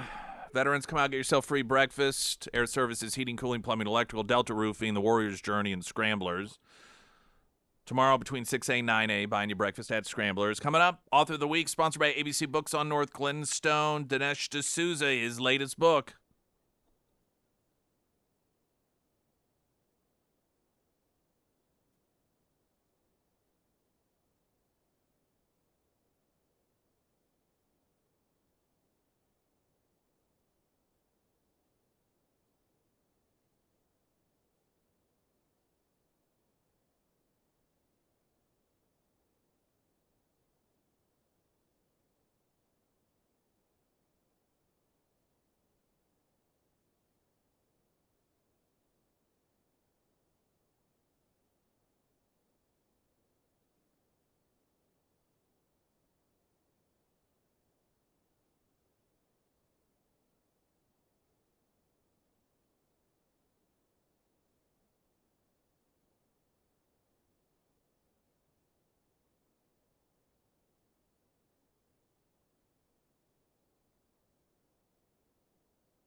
Many of you, when it comes to your RV, it gets close to that time of the year, the cold winter. You're not going to use it quite so much or at all until the new camping season comes about. And so you prep it so it's ready come springtime.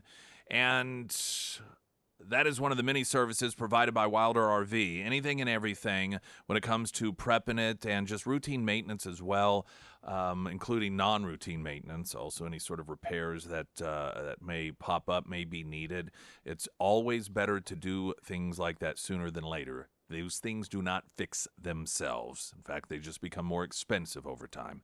And a great time to do it's the end of the year when you get it ready for winter. Wilder RV, again, can do that. And end-of-year sales as well. They've got some of those deals you may want to take advantage of. Perhaps trade in, trade up, trade down in terms of the size. You don't need the big one any longer because the kids have moved out. Whatever it may be, Wilder RV, your place to go. Clinton, Missouri, just north of Springfield, just over an hour on 13. Great drive, great people. It's Wilder RV at KSGF.com under Nick's endorsements. Coming up, we do have our author of the week, Dinesh D'Souza's latest book that is Vindicating Trump. We will talk with him. That's sponsored by ABC Books on North Glenstone. And a reminder, of course, that tomorrow we have a Heroes Breakfast. Free breakfast for veterans, that because of the good people at Delta Roofing, Air Services, Heating, Cooling, Plumbing, Electrical, and the Warrior's Journey, along with Scramblers. Now the latest news update.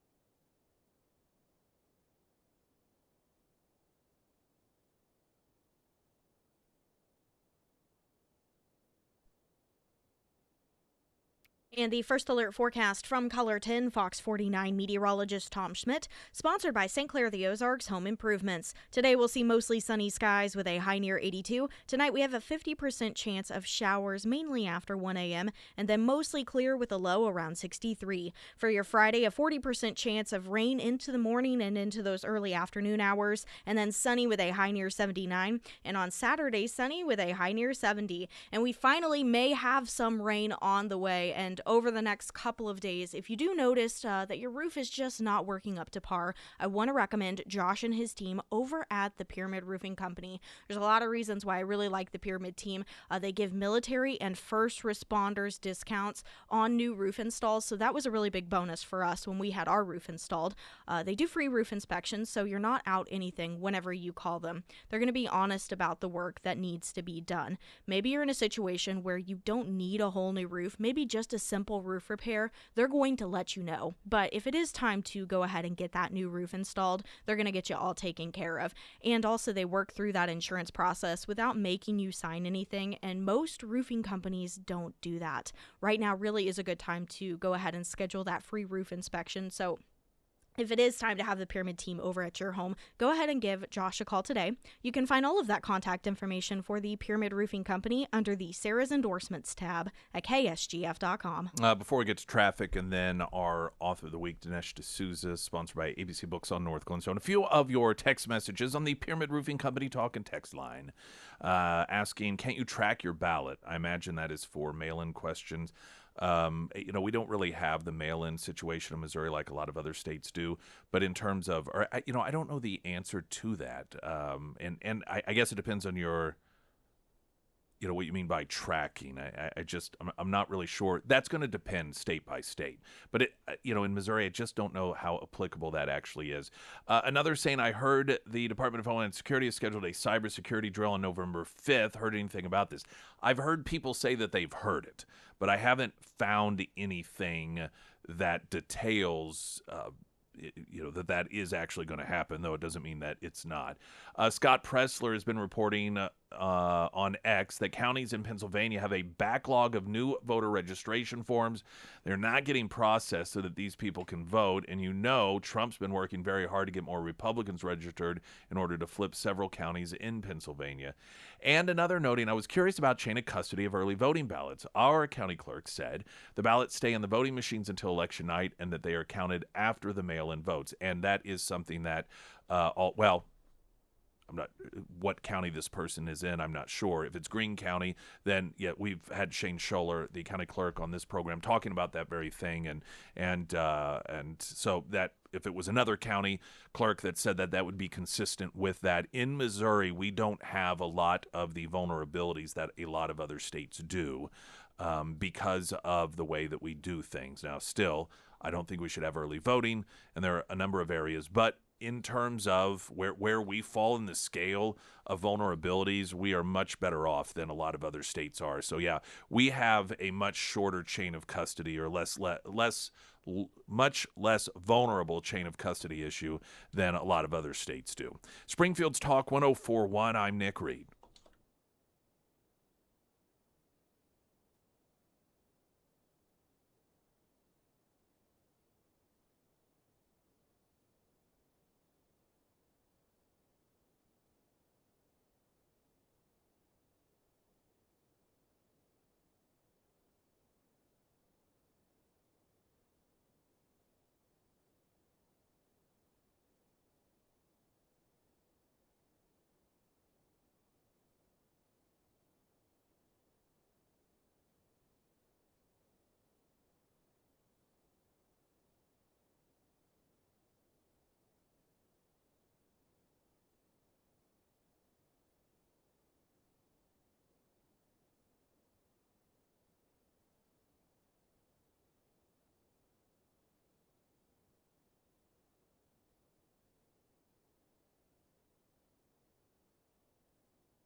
And I'm Nick Reed. It's Thursday, which means it's Author of the Week, sponsored by ABC Books on North Glenstone. And we have the great fortune of Dinesh D'Souza joining us once again. Numerous books we have had him on to discuss, and even done some showings of his films here in the Springfield market. Vindicating Trump is the latest film, or the latest book, which also there is an accompanying film.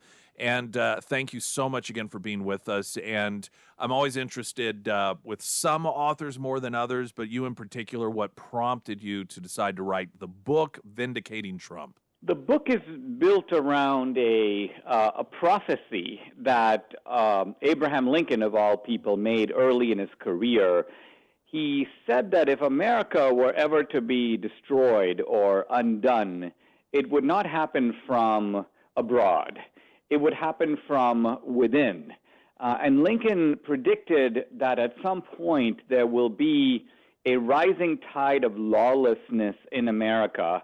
But even worse, he said that some sort of dictatorial force or person or regime will exploit and manipulate that lawlessness to subvert our constitutional republic. Now, interestingly, if we fast forward to today, there are people who say, well, yeah, of course, that's Trump. That's what Lincoln was warning us against. And so the book is framed around the big question. Yes, the dictatorial or tyrannical threat is real in a way that I've never seen before in American history, but is it coming from Trump or is it coming from the left and from the Democrats? Well, it's interesting. I was watching as so many people did the Al Smith dinner that took place last week, and part of it, you had Jim Gaffigan up there, and I just really roasting hard Trump, as he did Kamala as well. It was very even-handed, and I remember thinking to myself, as Gaffigan himself joked about how Democrats claim that he's going to be a dictator, and their Chuck Schumer is sitting there next to the podium, and for people who claim and convince their followers that Trump would be a dictator, they really don't act like it. I was thinking to myself, dictators in the past, or even in the current day, never would people make such comments about somebody that is a dictator or that could potentially, that they really genuinely feared would be a dictator. So their behavior seems to really betray their warnings, wouldn't you say? Yes. If you looked at Schumer just kind of joking and backslapping with Trump, that's not what you would do with Hitler, right, circa 1933. Yeah. I was also thinking about Trump in an apron at McDonald's, serving fries, and I thought to myself, is that the kind of thing that like General Franco would do? You know, could you see him like showing up as a chef in a tapas bar in 1930s Spain? Absolutely not. So I think Trump is himself doing a lot to sort of not only dispel, but kind of ridicule the idea that he's some kind of monster that people need to be scared of.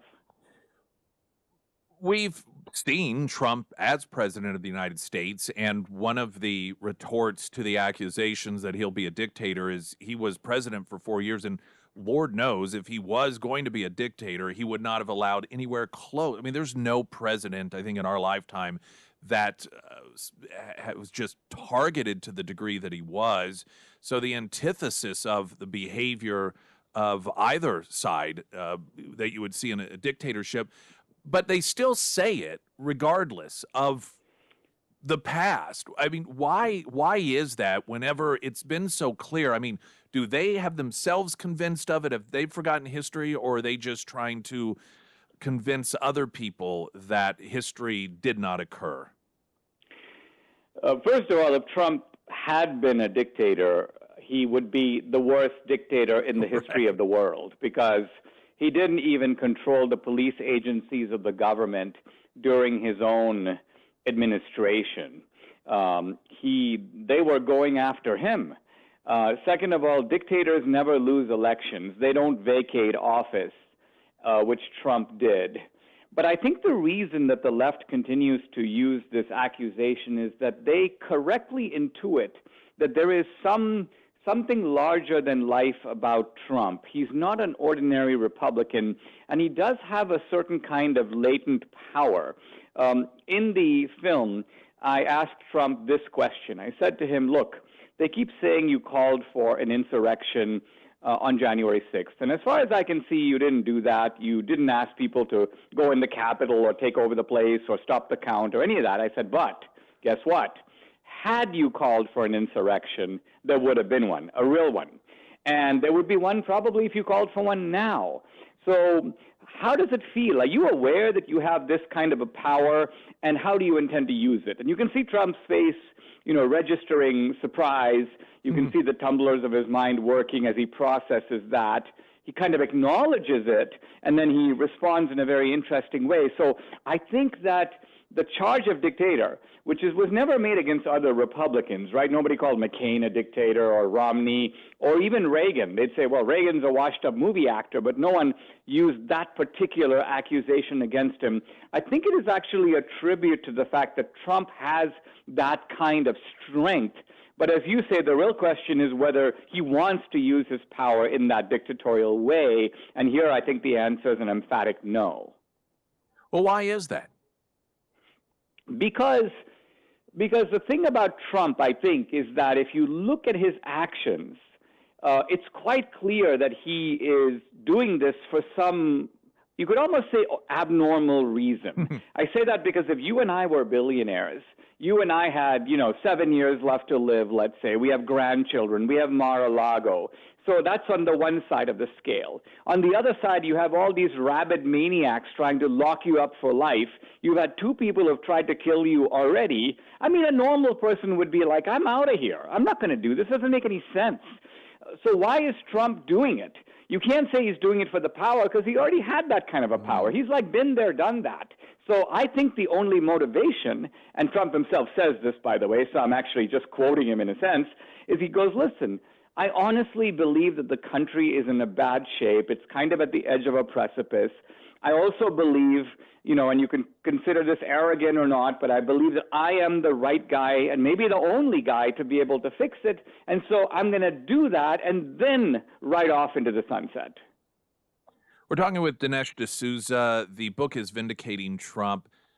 The term gaslighting has been used so much in the last couple or 3, 4, 5 years, perhaps even as far back as that, but for good reason, I would say.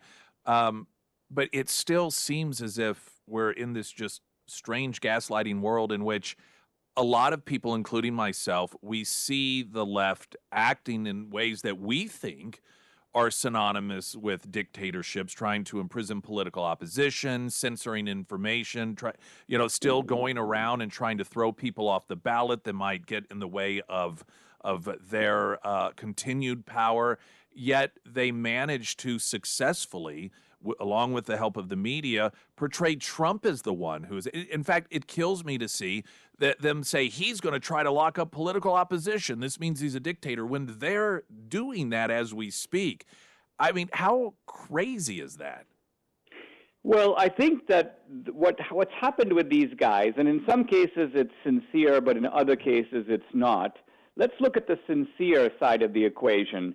When you start out with a false premise, you can then weave yourself into all kinds of nonsensical ways of thinking, right? So, for example, I've even seen in the media people who say things like, Trump showing up at McDonald's is some kind of a, very dark and scary thing because their assumption is he's a dictator, so if he cracks a joke, it can't be a normal type of joke. It's got to be coded and have some hidden telegraph message to his supporters. If he puts on an apron, it can't be that he's having fun or that this is a comical way to expose Kamala Harris or he wants to identify with the ordinary guy. So their starting point is, since Trump is an aspiring Hitler circa 1933, any measures that they take to stop him are not, in fact, an attack on democracy, but are a protection of democracy. Now, you're right. Since the premise is false, the conclusion is absurd. But if the premise is true, then I would have to grant that there's a lot of validity to what they're saying. But the real question is the premise true? Has Trump shown himself? Did he lock Hillary up after audiences did chant for that during the 2016 campaign? No, he didn't. Did he use COVID as a pretext to militarize the country and impose his will on it? The opposite is true. COVID was used by the other side to subvert the 2020 election. So I think that the false premise, which a lot of people have bought into, leads to all kinds of twisted and perverse conclusions. It seems as if every step that the left takes to become more authoritarian or totalitarian, they never are happy. It's never enough. There's always hunger for more, which leads a lot of people to become very frightened about, well, what happens tomorrow? And I'm one of those people who observe this behavior and have those fears. But then there's part of me that thinks if Trump wins, maybe like a toddler that has thrown a tantrum, at some point they do wear themselves out. And thinking that particularly those that have been the amplifiers and the megaphones to the supporters of the left, that Trump is this crazed dictator, it's going to be the end of the world as we know it, that if he does get elected, they're almost going to just have worn themselves out to some degree, not lay up on him, but not present him as Hitler any longer, and kind of almost, all right, well, this is going to be it. Once he's gone, he's gone. Democrats as a party will stop fueling it, thinking, okay, it's time to reset. Let's get our own things in order. Is that Pollyannish, or is there some possibility that maybe, just maybe, they will have at that point worn themselves out and lay off a little bit? These people, I hate to tell you, never wear themselves out. You and I sleep, 8 hours a day. These people never sleep. They are tireless. And the other thing is they've been spoiled by a lack of accountability. They've gotten away with so much and they haven't been held accountable. I think that they are likely to go nuts. Now, it could be that Republicans will go nuts, but Republicans will only go nuts if there is a genuine belief that the election was stolen. The difference between the Republicans and the Democrats will go nuts even if they think that the election was fair. So in that sense, we are, in some sense, back to 1860 all over again, because remember, when Lincoln won in 1860, the South and the Southern Democrats didn't say Lincoln cheated. They admitted that he had won the electoral vote fair and square, but they were still like, we're not going to tolerate it. We're going to take all measures to if necessary, pull the country apart. And I think that's the mindset of the Democrats again. So unless they are held accountable and sort of blocked from their nefarious schemes, then they might give up and go, listen, this is not paying off for us. We tried the bullying tactics, and guess what? We were stopped.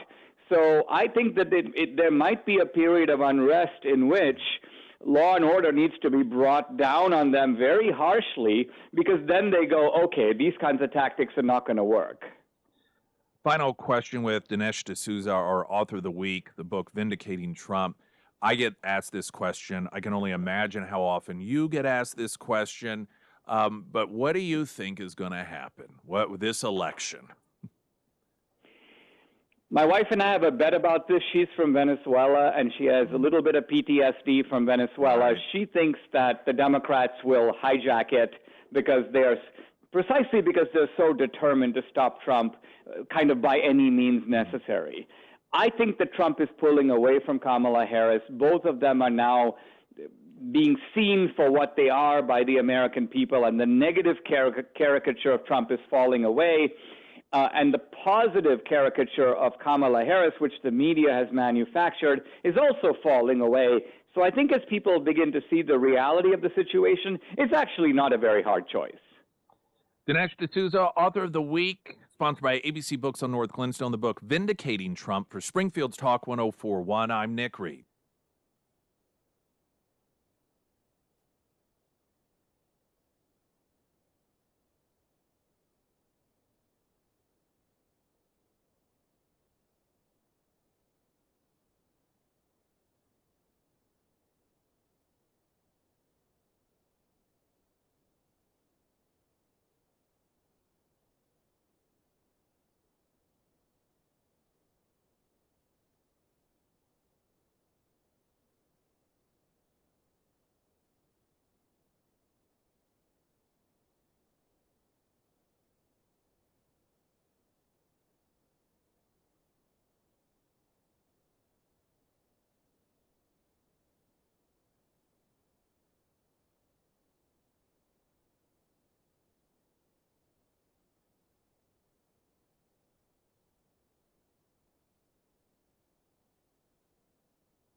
Couple of things. Fall festivals. Yes, in the middle of autumn, we are. Many festivals to enjoy. Where are they all? What are the details? Fall festivals in the Ozarks page right now at KSGF.com, sponsored by Dogwood Canyon. And we do have a Heroes Breakfast tomorrow. You veterans, come on out to Scramblers. Get yourself that breakfast thanks to Air Services, Heating, Cooling, Plumbing, Electrical, Delta Roofing, The Warrior's Journey, and Scramblers. Tomorrow, 6A to 9A.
Springfield's Talk 1041, your first alert forecast from Color 10, Fox 49 meteorologist Tom Schmidt, sponsored by Wolfpack Cleaners, your residential and commercial cleaning professionals. Today we'll see mostly sunny skies with a high near 82. Tonight we have a 50% chance of showers, mainly after 1 a.m., and then mostly clear with a low around 63. For your Friday, a 40% chance of rain in the morning and into the early afternoon, and then sunny skies with a high near 79. And on Saturday, sunny with a high near 70.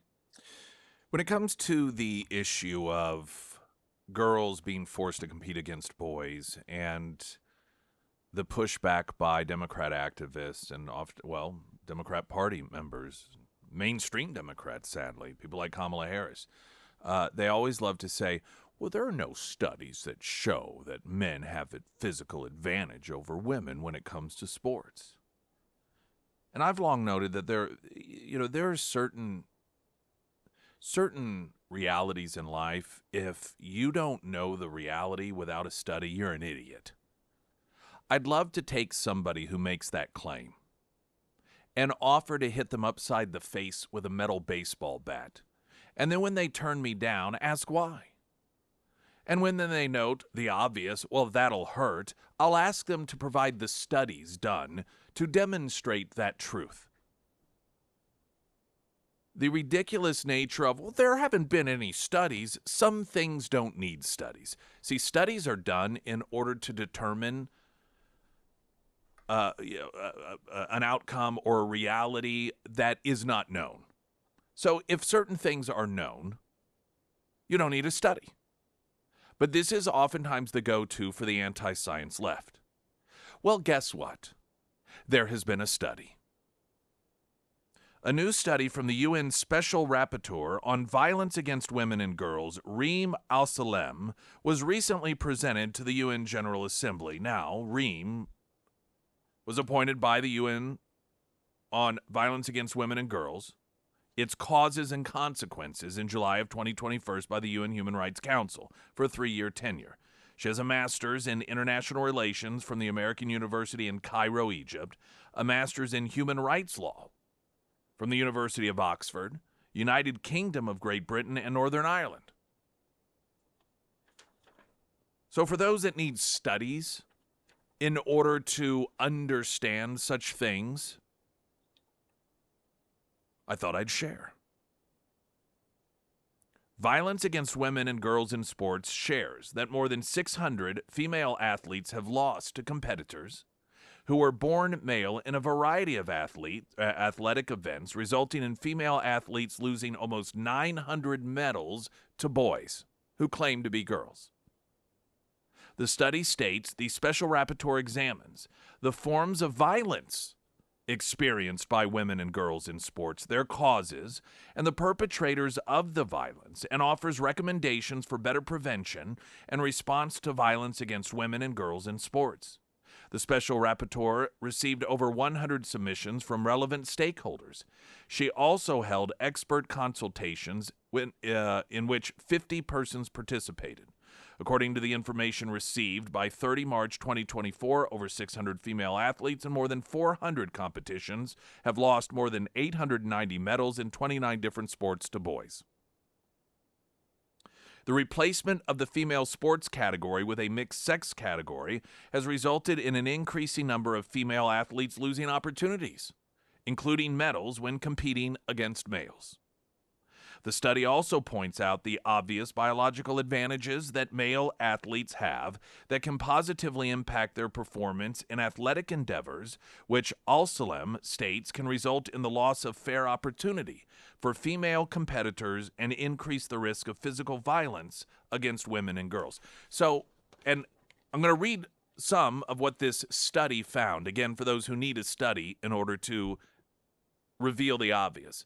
This isn't just an issue of girls losing out on scholarships, on medals, on slots to the Olympics, on competition, but it is also about the increased availability of men to commit acts of violence against women. As I read this to you, let's not forget which political party is a champion of forcing girls to shower with, use the restroom with, and compete in sports against boys. That would be the Democrat Party, if you aren't sure.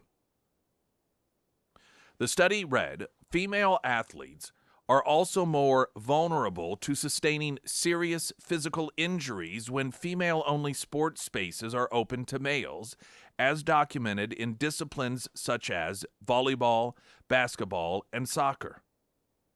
Instances have been reported where adult males have been included in teams of underage girls. Because, if you get to self-identify your gender, then you get to self-identify your age. Injuries against girls at the hands of boys or men have included knocked out teeth, concussions resulting in neural impairment, that's brain damage, broken legs, skull fractures.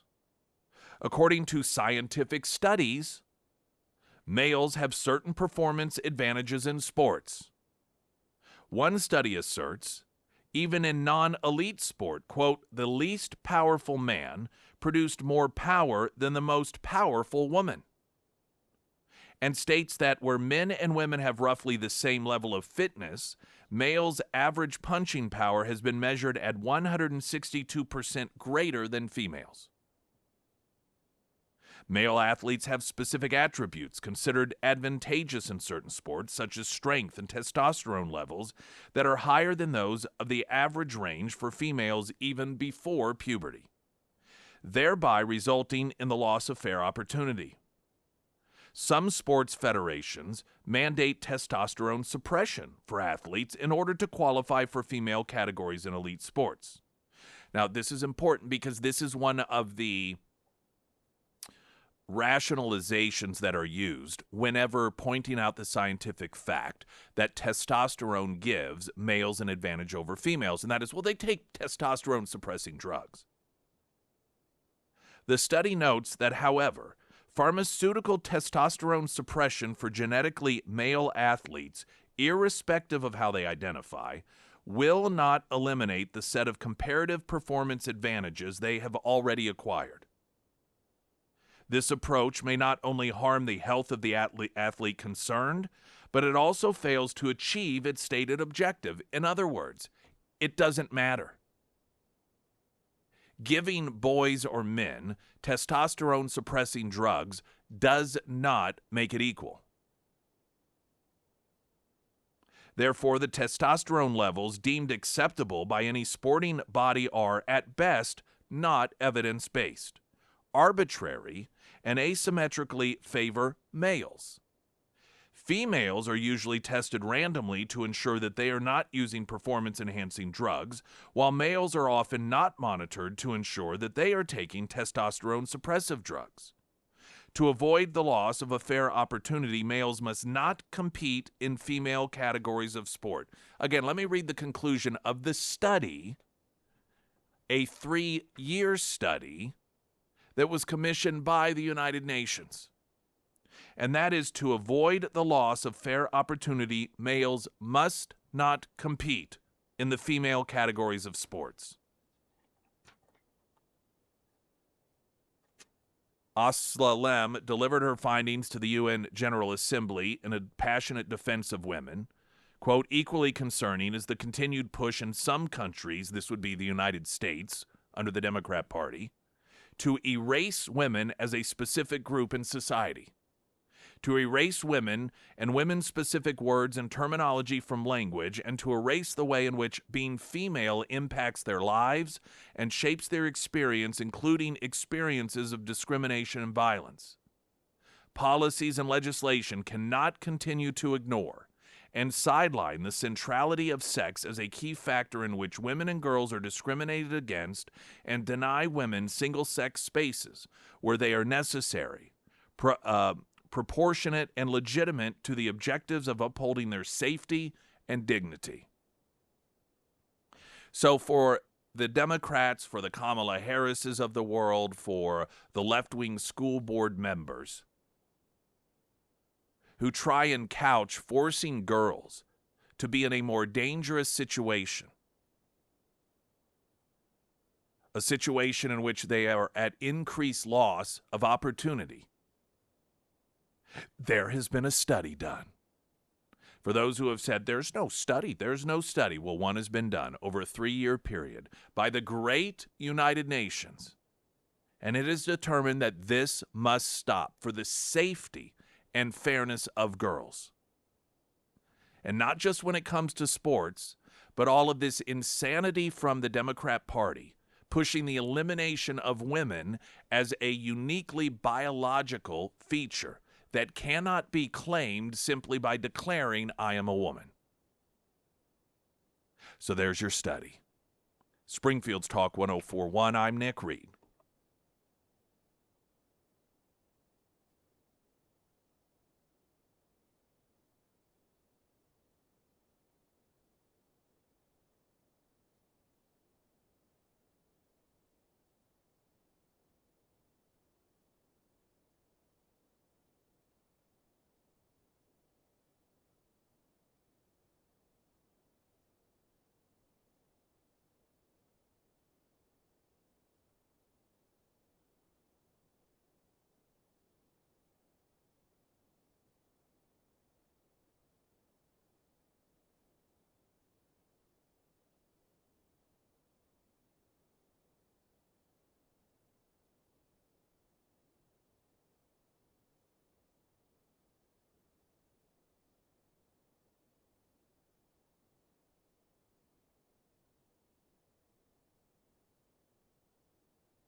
And don't forget, as you perhaps get in the mail or email, or you're scrolling and you see ads for refinancing at really, really low rates,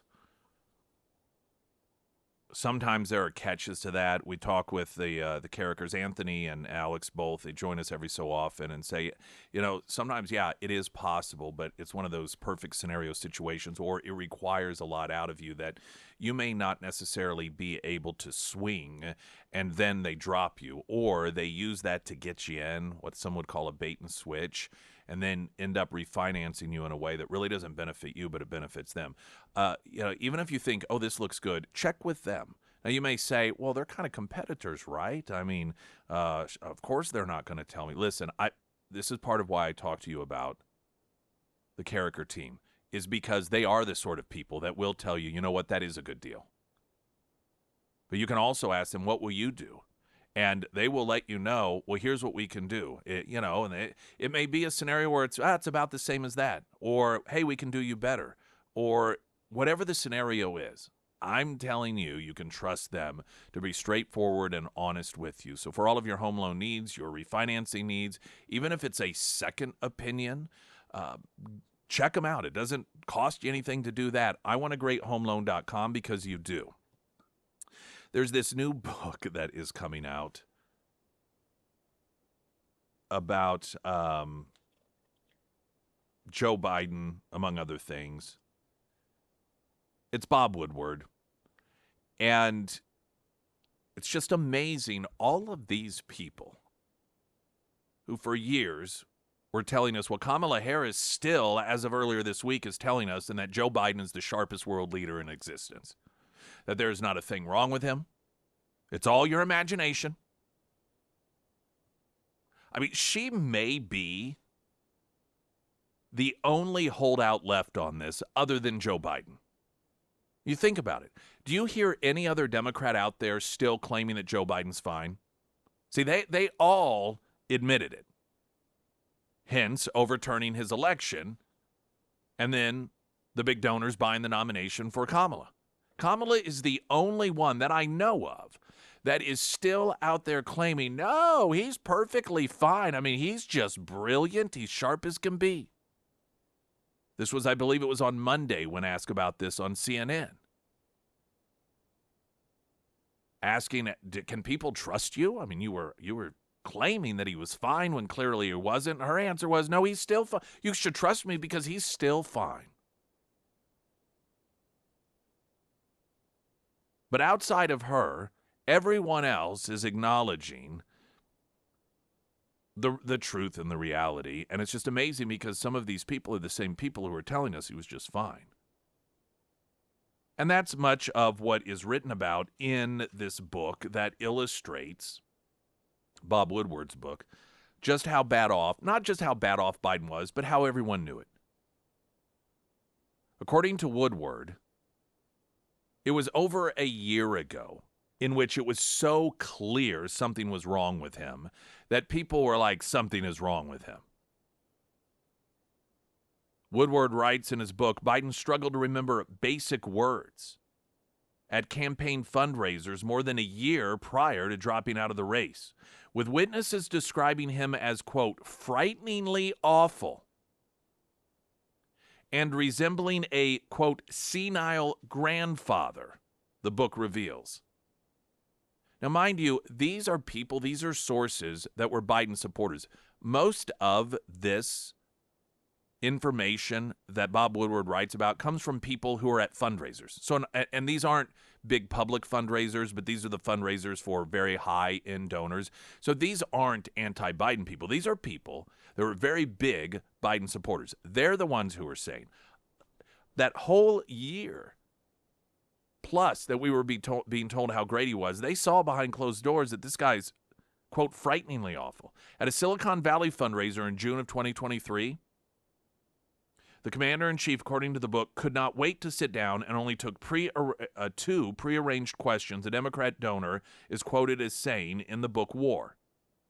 Despite bringing a stack of note cards with pre-printed answers, The then 80-year-old Biden struggled to stay on point and frequently meandered in his speech, attendees claim. Quote, "It was like your 87-year-old senile grandfather wandering around the room, saying to women guests, 'Your eyes are so beautiful,'" Woodward writes in the book, quoting a guest of the event hosted by Microsoft CTO Kevin Scott.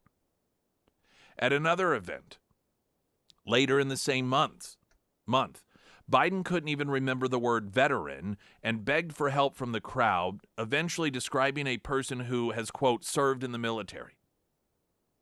At other events, people spoke about their interactions with Biden as, quote, "painful." At another event in June of last year at a private fundraiser, there was another problem. Quote, "He never even completed a sentence," said Liberty's Journal president Bill Richbloom, who was in attendance. He would start to talk about something, jump somewhere else. He told the same story 3 times in the exact same way, and it meandered so much. Frankly, my impression was there were times it was though we didn't exist. He was just rambling and talking as to what came into his head. Now, that was how bad he had declined a year prior to that debate. So you know that it wasn't instant. It wasn't as if the day before, June of 2023, or the month before, he was perfectly fine, and then he suddenly declined to such drastic degree. I can't help but wonder what these people, and this is how dishonest all these people are, like all of these people knew this, and they all collectively kept their mouths shut. But you are somebody that is a big-time donor. And you're spending all this money, and then so you go and you realize, oh my gosh, this guy is gone. And then for the next year, after you interact with him in this way, you're watching on television, the White House, the media, people that you know, claiming that it's a conspiracy theory, that it's ageism, that it's all fake and made up stuff by Republicans because they don't want to talk about the issues. I know people are different, and most of you can't comprehend being that sort of person, so unaffected by truth and so unaffected by lies, just indifferent to what is right and what is wrong, that it would be incomprehensible to have such knowledge and then to keep writing and to watch this presentation, not just a defense of him, but the demonization of political opposition who point out the obvious. And circling back, what's crazy about it is despite all of this, Kamala Harris still, as of this week, claiming he's perfectly fine. And there's not a thing wrong with him. That alone, the willingness to lie about something, she is the 6-year-old kid in the kitchen whose hands and face and shirt is covered in chocolate, denying that he got in the cookie jar. That's Kamala Harris. She's not even smart enough to lie in an effective way. Springfield's Talk 104.1. I'm Nick Reed.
Fortunately, we don't have drop boxes in Missouri, but they are the gift to voter fraud And Democrats oftentimes say, well, don't worry. I mean, there's security cameras on them. Yeah, and in the 2000 Mules documentary by Dinesh D'Souza, it showed people stuffing those drop boxes.